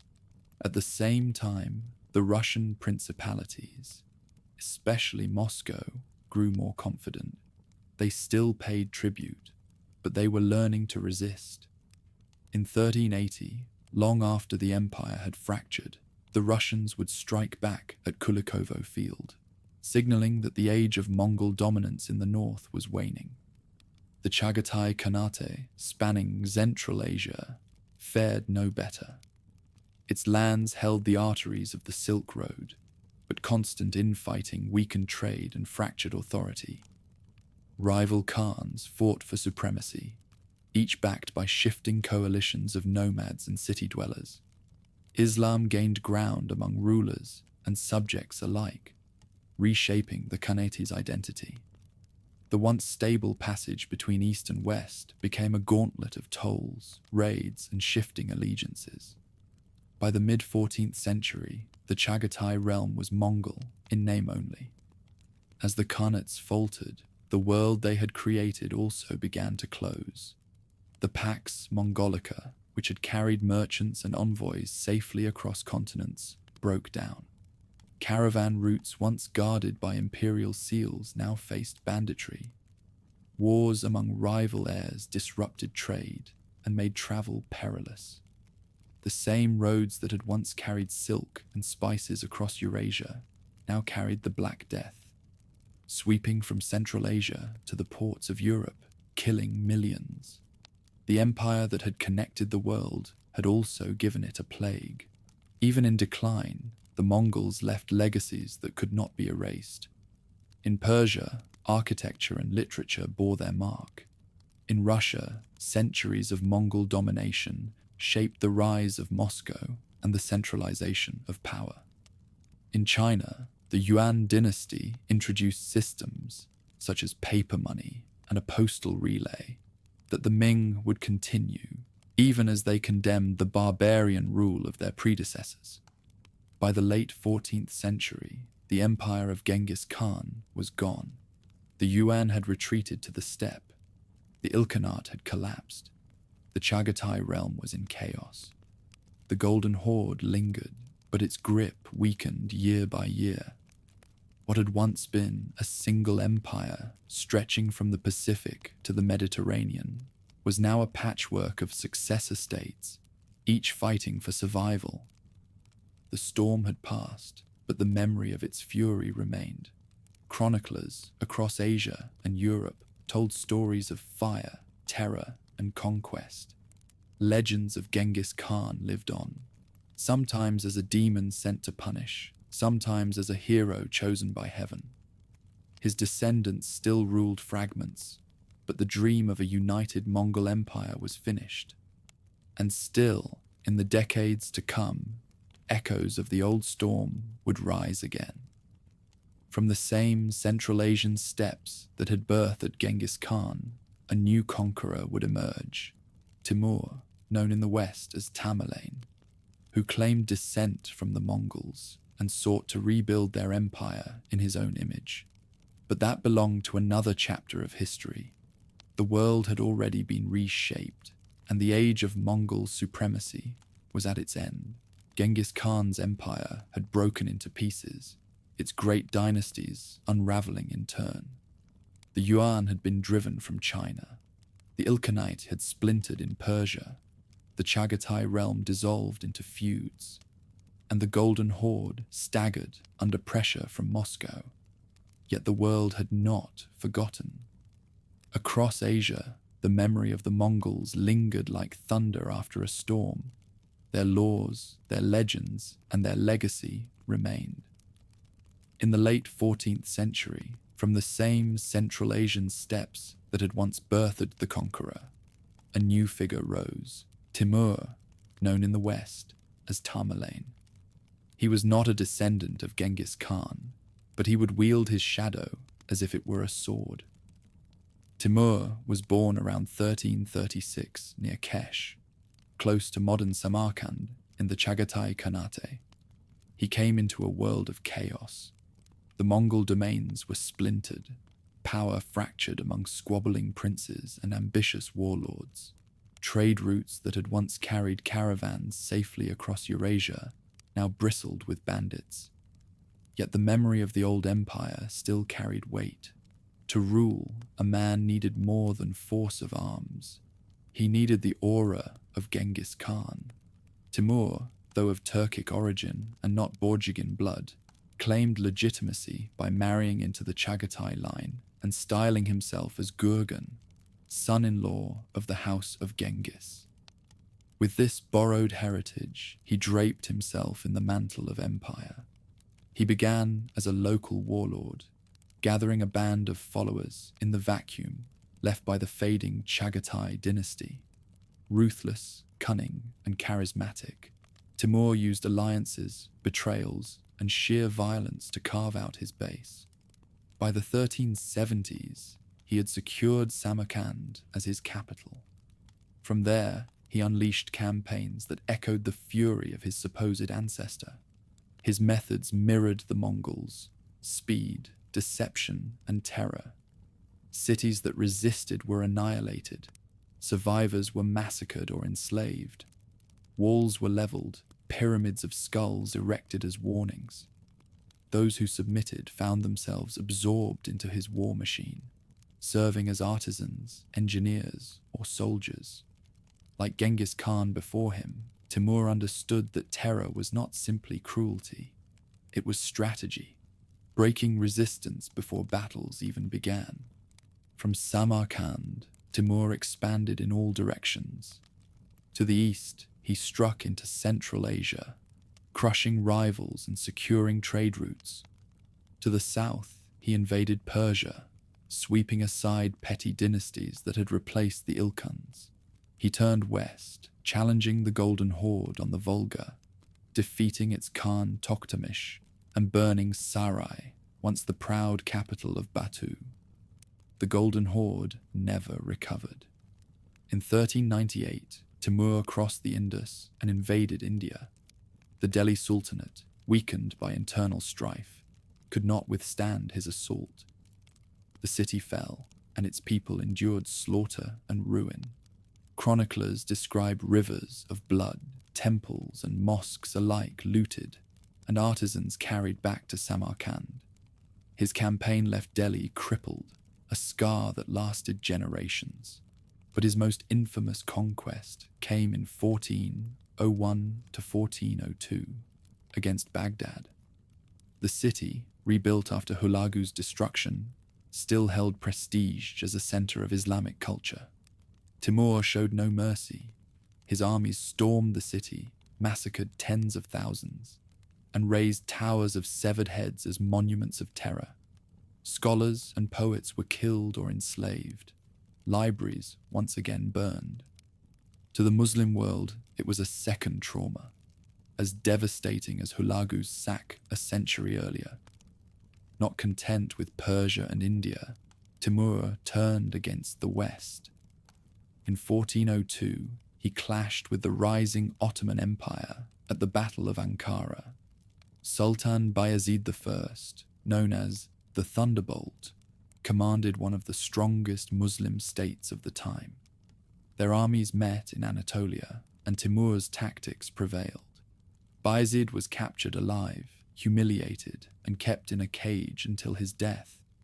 The Ottomans staggered into civil war, their expansion halted for a generation. At its height, Timur's empire stretched from the shores of the Mediterranean to the steppes of Central Asia, from India to Russia. It was a second Mongol storm, fueled by the same mixture of speed, brutality, and ambition. Samarkand flourished under the spoils, transformed into a glittering capital of mosques, gardens, and observatories. Scholars and artisans from conquered lands were forced to settle there, making it one of the jewels of the Islamic world. For all his destruction, Timur also patronized art and architecture, leaving behind monuments of breathtaking beauty. Much like the realm of Genghis Khan, his empire was bound to him alone. He had no system of succession as stable as the Kurultai, no unified structure to bind his conquests after his death. In 1405, while preparing for a campaign into Ming China, Timur died suddenly. His armies halted, his empire fractured almost at once. His descendants, the Timurids, ruled parts of Central Asia and Persia for a time, but the storm had passed. Timur left behind ruins and monuments, terror and beauty in equal measure. He destroyed Baghdad and Delhi, but he built Samarkand into a city that dazzled travelers for centuries. He crippled the Ottomans, yet they recovered and rose stronger than ever. His empire dissolved within a generation, but his legend endured. To many, he was the last great echo of Genghis Khan, a man who carried the wolf banner spirit even without its blood. For the lands he conquered, Timur was remembered with fear and bitterness. For historians, he stood as both destroyer and creator. In Europe, stories of Tamerlane fueled fascination with the East. In Asia, his campaigns shaped the fortunes of kingdoms from India to Turkey. And in Central Asia, he became a symbol of national pride. His mausoleum in Samarkand, revered long after his empire was gone. Timur's rise and fall marked the end of the age of steppe world conquerors. After him, no nomadic empire would ever again dominate Eurasia as the Mongols had. Gunpowder, fortified states, and shifting economies closed the door on the old order. But his career proved the enduring power of Genghis Khan's shadow. A century after the empire of the Great Khan had collapsed, the mere claim of his legacy could still shake continents. The Mongol Empire itself was gone, but its spirit lived on in men like Timur. His story was not just another conquest, it was the final eruption of a world once ruled from the saddle, a reminder that the memory of Genghis Khan remained a force as potent as any army. The death of Timur in 1405 marked the end of an age. For nearly 2 centuries, the world had lived under the shadow of Mongol conquest. First under the house of Genghis Khan, then under the wolf-cloaked usurper from Samarkand who claimed his mantle. With Timur gone, his armies stalled on the road to Ming China, and the storm he had summoned began to scatter. His heirs, the Timurids, inherited his capital and his monuments, but not his genius. Like the empire of Genghis before them, Timur's creation depended on a single will. Once that will vanished, rival sons and grandsons contested the throne. Samarkand remained a jewel, glittering with the artisans and scholars Timur had gathered from across Asia, but the empire itself fractured into shards. In the west, Persia slipped from their grasp. In the east, Central Asia became a battleground of shifting alliances. Within decades, the empire that had stretched from Anatolia to India had shrunk into a cluster of warring states. Even so, the Timurids left a surprising legacy. Though their political power withered, their patronage of art and architecture endured. In Samarkand and Herat, poets and painters flourished. Astronomers mapped the heavens, and architects raised domes and minarets that still stand today. From this fractured dynasty would emerge a descendant who would carry the Mongol Timurid legacy in a new direction. Babur, the founder of the Mughal Empire in India. In this way, the line of Timur carried on, not as conquerors of Eurasia, but as rulers of one of the great dynasties of the early modern world. Elsewhere, the last remnants of Mongol dominion faded. In Persia, the Ilkhanate was long gone, replaced by local dynasties. The Golden Horde, once the terror of Russia and Eastern Europe, weakened under constant civil wars. In 1380, the Russians had struck a symbolic blow at Kulikovo, and though the horde recovered briefly, its authority was never the same. By the 15th century, the princes of Moscow were asserting independence more openly. The tribute once carried to Sarai dwindled, and in 1480, at the standoff on the Ugra River, Ivan III of Moscow refused to pay. The Golden Horde, once a pillar of Mongol power, broke apart soon after. The Chagatai Khanate in Central Asia disintegrated into rival principalities, its rulers adopting Islam and blending into local traditions until little remained of its Mongol identity. By the mid-15th century, it was Mongol only in name. The unity forged by Genghis Khan had dissolved entirely. And yet, the Mongol story did not simply end with fragmentation. Their influence lingered everywhere. In China, the Ming dynasty that replaced the Yuan built on systems the Mongols had established. The courier networks, taxation methods, and military organization bore traces of Yuan rule, even as Ming emperors portrayed themselves as restorers of Han tradition. In Russia, Mongol domination had reshaped politics. The centralizing power of Moscow, its tax structures, and its reliance on cavalry all carried the imprint of the horde. In Persia, the fusion of Mongol and Islamic traditions gave rise to new cultural syntheses. Even in Europe, the memory of fire and terror haunted chronicles, while merchants carried goods and ideas along roads first opened under Mongol protection. The Pax Mongolica had ended, but its impact endured. Trade routes across Eurasia, though more dangerous after the empire's collapse, remained active. technologies, and ideas that had spread under Mongol rule. Gunpowder, paper, printing, navigational tools continued to transform the world. The devastation they unleashed had been immense, but the connections they created changed history. The reputation of Genghis Khan himself shifted as centuries passed. To those who suffered under the Mongols, he remained a figure of terror, remembered for pyramids of skulls and ruined cities. In the Islamic world, the sack of Baghdad was recalled as a catastrophe, a wound that marked the decline of the caliphate. In Russia, the long Tatar yoke became a memory of humiliation, even as it shaped the state that would one day throw it off. In China, the Yuan were remembered as foreigners, tolerated only as a chapter between native dynasties. But among the Mongols themselves, Genghis was never forgotten. Oral traditions preserved his deeds as both history and legend. He was remembered not only as a conqueror, but as a lawgiver, the one who had united the tribes and given them the yasa. His name became a source of legitimacy for rulers who claimed descent or alliance.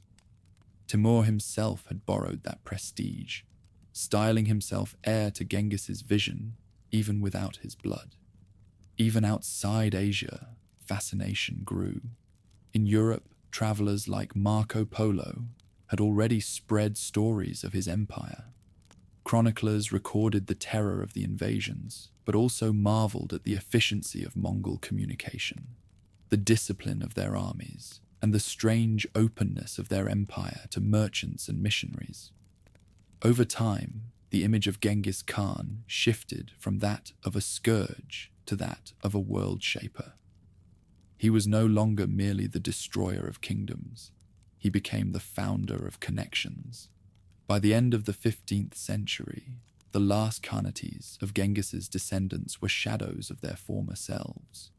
The Golden Horde had fractured into the Crimean, Kazan, and Astrakhan Khanates, each destined to fall under the rising power of Russia. The Chagatai realm was divided and weak. The Yuan had long since been expelled from China.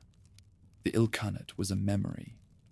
Only in India, through Babur and the Mughals, would the blood of Timur and the shadow of Genghis carry forward into a new dynasty.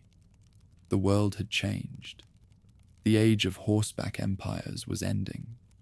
Gunpowder, cannons, and fortified states made the old tactics less effective. The great storms of the steppe, which had once toppled dynasties and cities in a single season, no longer swept across continents, but the memory of them endured, shaping identities, myths, and histories for centuries to come.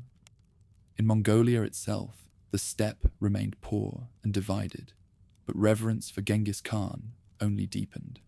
Shrines honored him, stories glorified his rise, and his name became a rallying cry for identity. Centuries later, as new powers rose and fell, the memory of the boy born near the Onon River, who had held a clot of blood in his hand and grown into a conqueror, would still command awe. Once mighty, the Mongol Empire lay in ruins, its pieces swept into history's winds, but the shadow it left was vast. It was the last great age when a nomadic people had ruled the settled world, when horsemen from the steppe dictated the fate of emperors, caliphs, and kings. With Timur's death and the disintegration of his heirs, that era closed. What remained was the legacy: cities rebuilt on Mongol foundations, trade routes opened by Mongol conquest, states reshaped by Mongol rule, and legends born of Mongol terror. Finished at last, the storm left echoes that lingered for centuries. The life of Genghis Khan ended in 1227, but his story never truly closed. From the moment his body was carried in secret across the steppe, hidden from friend and foe alike, he belonged as much to legend as to history. Over centuries, his image shifted, shaped by memory, myth, and the needs of those who claimed him. To some he was a demon, to others a lawgiver, to others still the very hand of fate. His empire dissolved, but his name endured. In Mongolia, he became the eternal ancestor. The clans who had once fought one another now shared in his myth. He was remembered as the man who united them, who gave them laws, who carved order out of chaos. His worship of the eternal blue sky became part of his legend, and shrines rose on the steppes to honor him. For centuries, Mongolian identity revolved around his memory, even when foreign powers ruled their land. To be Mongol was to be a child of Genghis. Families recited his genealogy, warriors swore oaths in his name, and poets praised him in songs that mixed history with myth. Even after the empire fell, his presence lingered in the very rhythm of life on the steppe, in the hunt, in the horse, in the pride of endurance. In China, his legacy was more complex. The Yuan dynasty he founded through his grandson Kublai ruled the entire empire, but as foreigners. To the Ming, who succeeded them, the Mongols were barbarians who had usurped the mandate of heaven. Official histories condemned them, depicting their reign as a dark interlude. Yet Ming rulers quietly kept many systems the Yuan had built. The courier network, paper currency, military organization, and census records.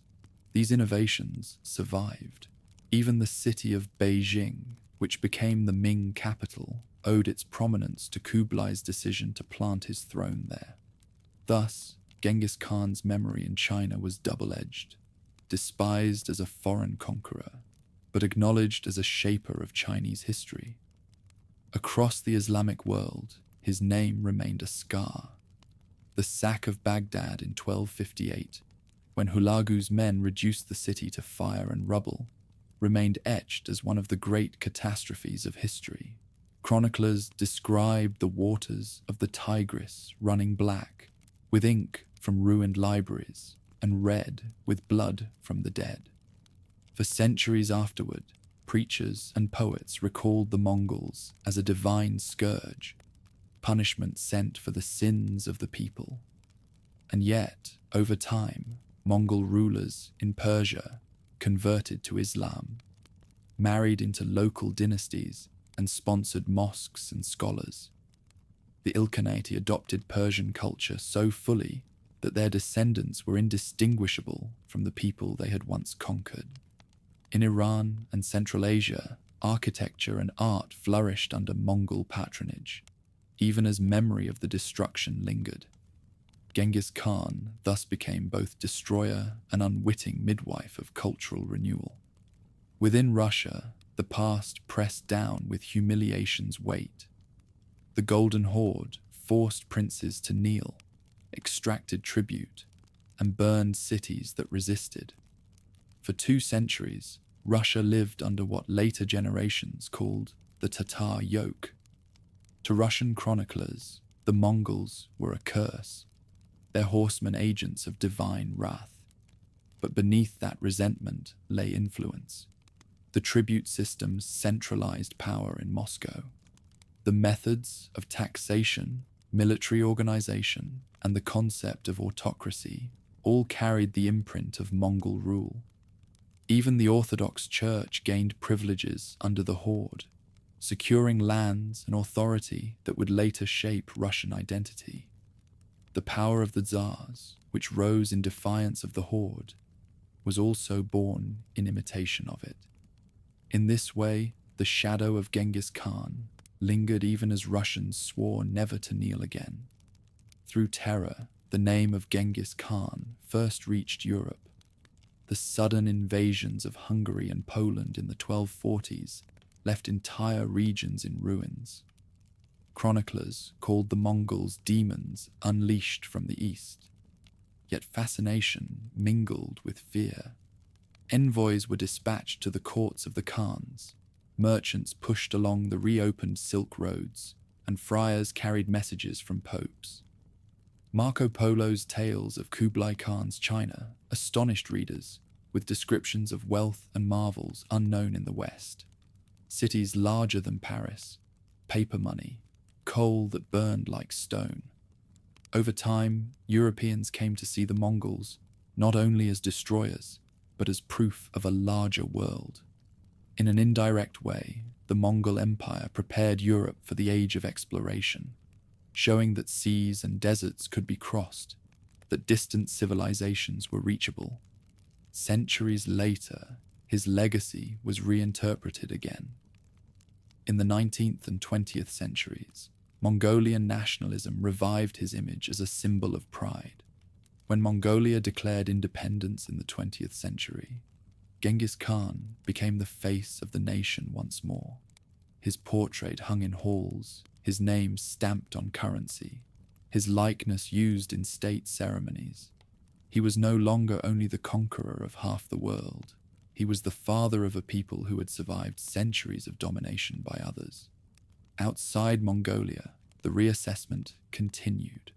Historians pointed out that beyond massacres and terror, the Mongol Empire created connections across continents. Trade routes flourished, technologies spread, and cultures mingled in ways that reshaped Eurasia. Gunpowder, paper, printing, and navigational tools, all these innovations spread more widely under Mongol protection. Some scholars even argue that the modern world, with its global trade and interconnected cultures, began under the Pax Mongolica. Still, the darker side remains undeniable. Entire cities were wiped out. Populations were reduced to slavery. Baghdad's libraries, once the pride of the Islamic world, were lost forever. In China, rebellion and famine followed Mongol rule. In Russia, centuries of subjugation left scars of distrust and resentment. The paradox of Genghis Khan's legacy is that he was both the greatest conqueror in history and one of its greatest destroyers. Legends continue to surround even his death. No one knows where he was buried. Some say Burkhan Khaldun, the sacred mountain of his youth. Others imagine a grave hidden beneath rivers or forests planted to conceal it. Some tales claim thousands were killed during his funeral procession to guard the secret. The mystery of his resting place only deepened his myth. Like his empire, his body vanished, but his story remained. His legacy, then, is not a single story, but a prism of many faces. To the Mongols, he was the lawgiver. To the Chinese, both a foreign tyrant and a dynasty founder. To Muslims, the scourge of God. To Russians, the yoke that hardened them. To Europeans, the demon who revealed a larger world. To modern nations, he is part of their roots, claimed as ancestor, as villain, as visionary. What endures most is the sheer scale of his impact. No ruler before or since has commanded so vast a land empire. No conquest reshaped so many societies at once. The boy born near the Onon River, clutching a clot of blood in his hand, became the conqueror who bent half the known world. His empire collapsed, his descendants fought, his enemies cursed him, and his people revered him. Yet through it all, one truth remained. The world after Genghis Khan was not the same as the world before him. By the middle of the 13th century, the storm of Mongol conquest had begun to settle. Cities lay in ruins, dynasties had been broken, and whole populations scattered. Yet from that wreckage, something unexpected emerged. Roads that had once been choked with bandits now ran open under the seal of the Great Khan. Merchants who had once prayed to survive a single caravan journey now spoke of riding from the Mediterranean to the Pacific without fear. The empire of Genghis Khan, born in blood, had created something no ruler before him had achieved: a single, connected world. On the steppe, safety had always come from speed and the strength of one's clan.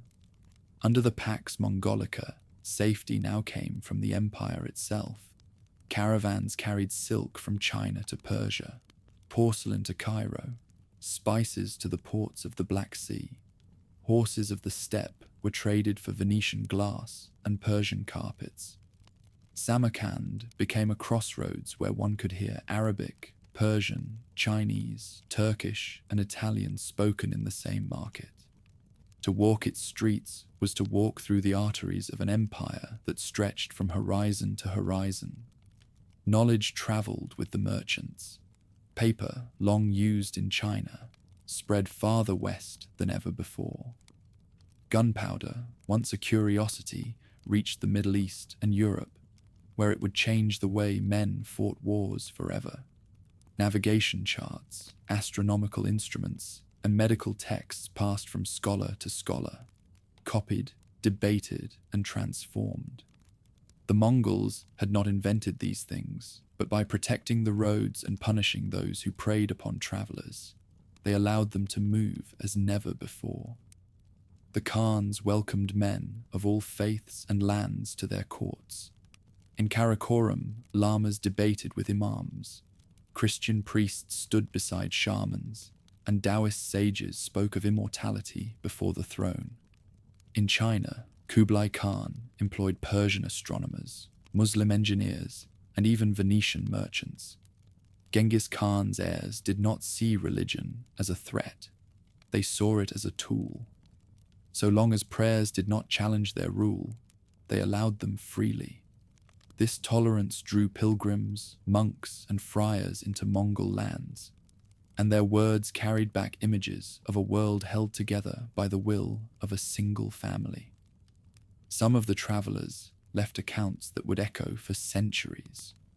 Marco Polo, the young Venetian who served Kublai Khan for years, returned to Europe with stories of paper money, coal that burned like stone, and cities greater than Paris or Rome. His tales were met with disbelief, but they planted seeds of wonder that later generations would chase across oceans. Even those who never saw a Mongol city felt its presence in rumors, of roads that stretched across the world, of kings who bowed to the Khans, of wealth beyond imagination. Still, the same arteries that carried silk and knowledge also carried death. Along the trade routes of Central Asia, in the flea-ridden fur of steppe rodents, the plague was waiting. By the 1340s, caravans and ships were spreading it westward. The Black Death tore through Persia, the Middle East, and Europe, killing tens of millions. Entire villages vanished, cities shrank, fields went untilled. To those who lived through it, it felt as if the end of the world had come. Chroniclers spoke of divine punishment, but the truth was simpler. The openness of the Mongol world had carried the disease farther and faster than ever before. The plague was devastation, but it was also transformation. In Europe, labor shortages shifted economies, undermined feudal lords, and gave peasants new leverage. In Asia, depopulation forced states to adapt, reshaping trade and taxation. The Black Death was the shadow of the Pax Mongolica. The same system that had enriched the world had also left it vulnerable. Even amid such catastrophe, the empire's legacy endured. Samarkand and Beijing gleamed with treasures gathered from across continents.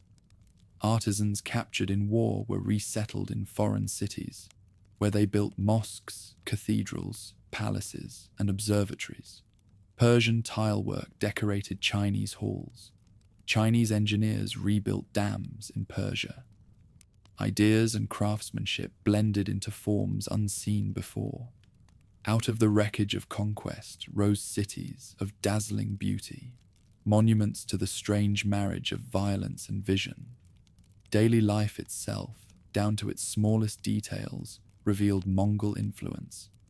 Spices once rare in Europe became more common.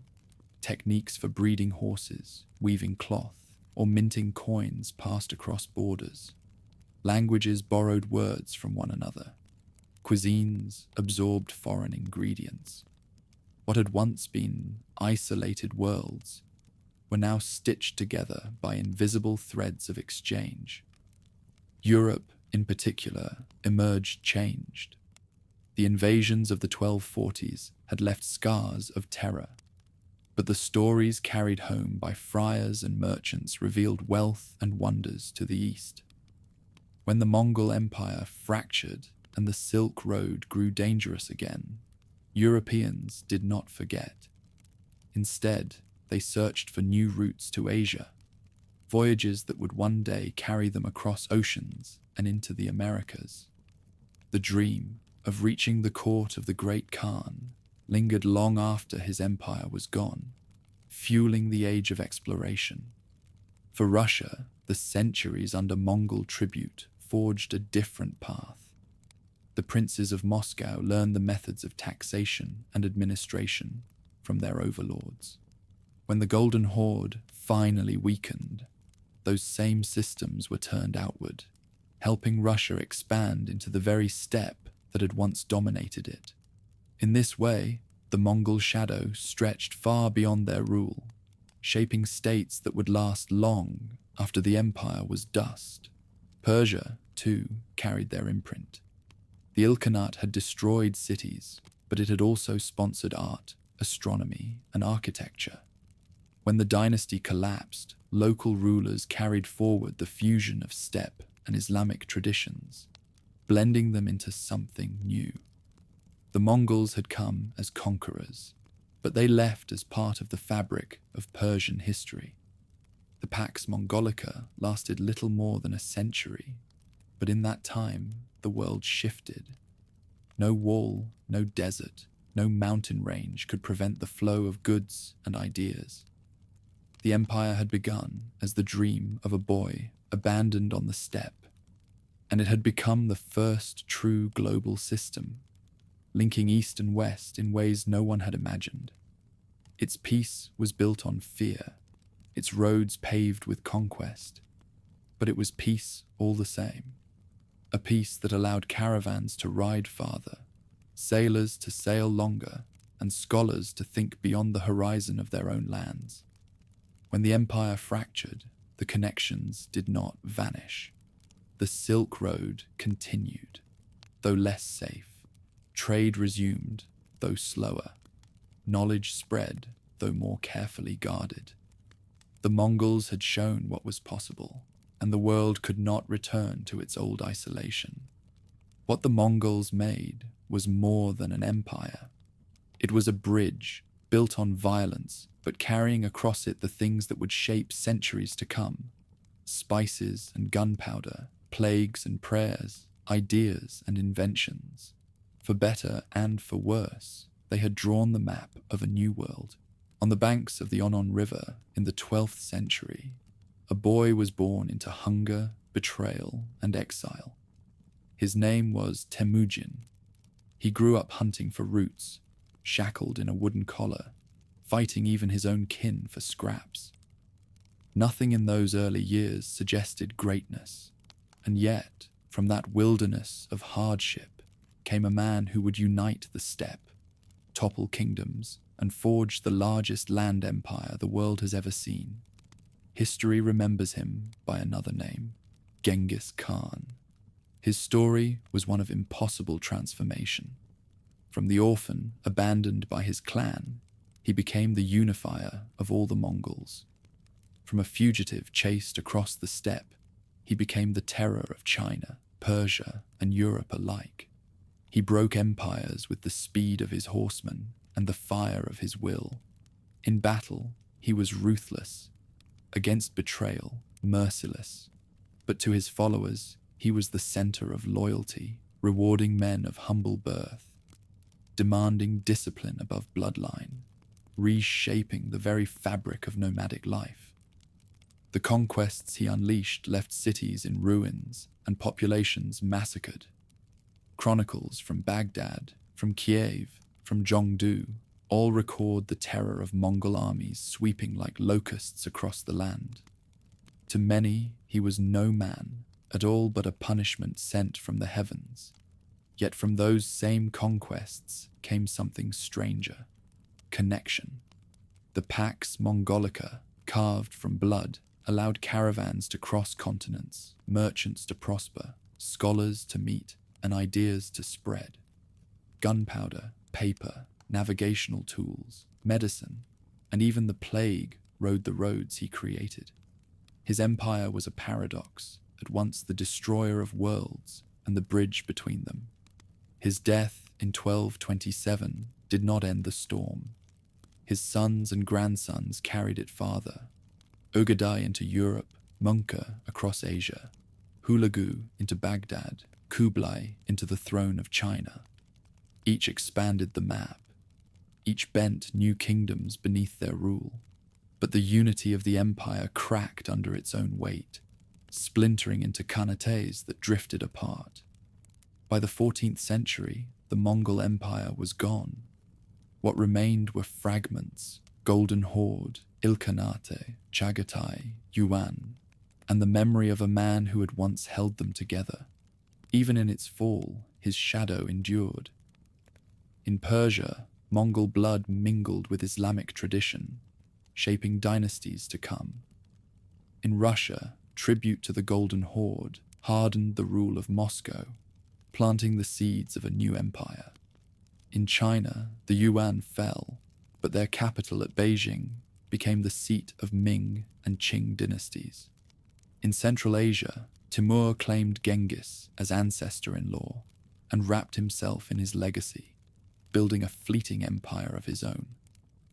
Even in India, Babur descended from Timur and thus bound to the Mongol name, founded the Mughal dynasty, carrying echoes of the Khan's storm into a new age.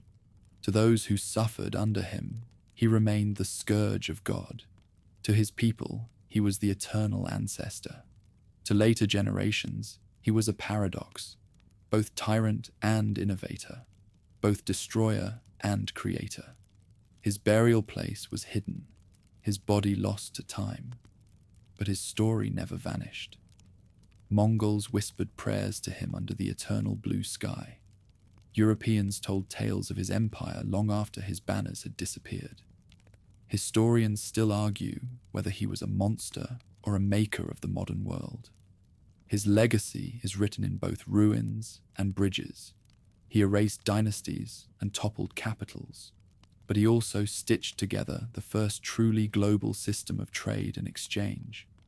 He inspired terror that paralyzed cities, but also curiosity that drew merchants and envoys across deserts and mountains. He showed that the world was larger than anyone had dreamed, and at the same time that it could be connected. Centuries later, nations still claim him. In Mongolia, his face graces currency. His name is spoken with reverence as the father of the people. In China, he is remembered as both invader and emperor, the founder of a dynasty that shaped Beijing forever. In Russia, he is cursed as the yoke that bound princes, but also acknowledged as the shadow behind Moscow's rise. In the Islamic world, his sack of Baghdad is recalled as one of history's darkest hours. In Europe, he is the storm that opened horizons, the figure who made men dream of reaching Asia by sea when land grew dangerous. Perhaps the greatest testament to his power is that centuries after his death, he still commands such divided memory. Few men in history have been remembered with such extremes. Devil in one story, lawgiver in another, ancestor in a third. But in those contradictions lies his truth. Genghis Khan was not just a conqueror. He was a force of history, as inevitable and devastating as a storm across the steppe. From the moment of his birth, when he was said to have clutched a clot of blood in his fist, legends surrounded him.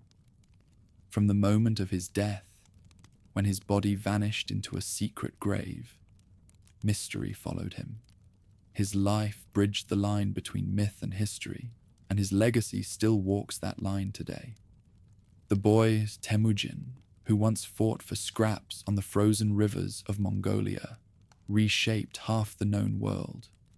The man Genghis Khan, whose horsemen thundered from Beijing to the Caspian, left behind an empire that collapsed, but a memory that never did. He remains the eternal paradox, both scourge and statesman, destroyer and creator, barbarian and visionary. And so his story ends where it began, on the windswept steppe beneath the endless sky. Grass bends as it always has, herds move as they always will, and the mountains watch in silence. Somewhere under that sky lies his hidden grave, unknown to friend or foe.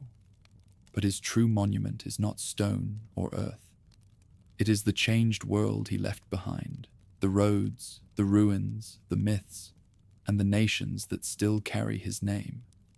Genghis Khan is gone, but his shadow stretches across centuries. The world after him was not the same as the world before. That is the measure of his legacy. A man born in obscurity who became a force that reshaped history itself.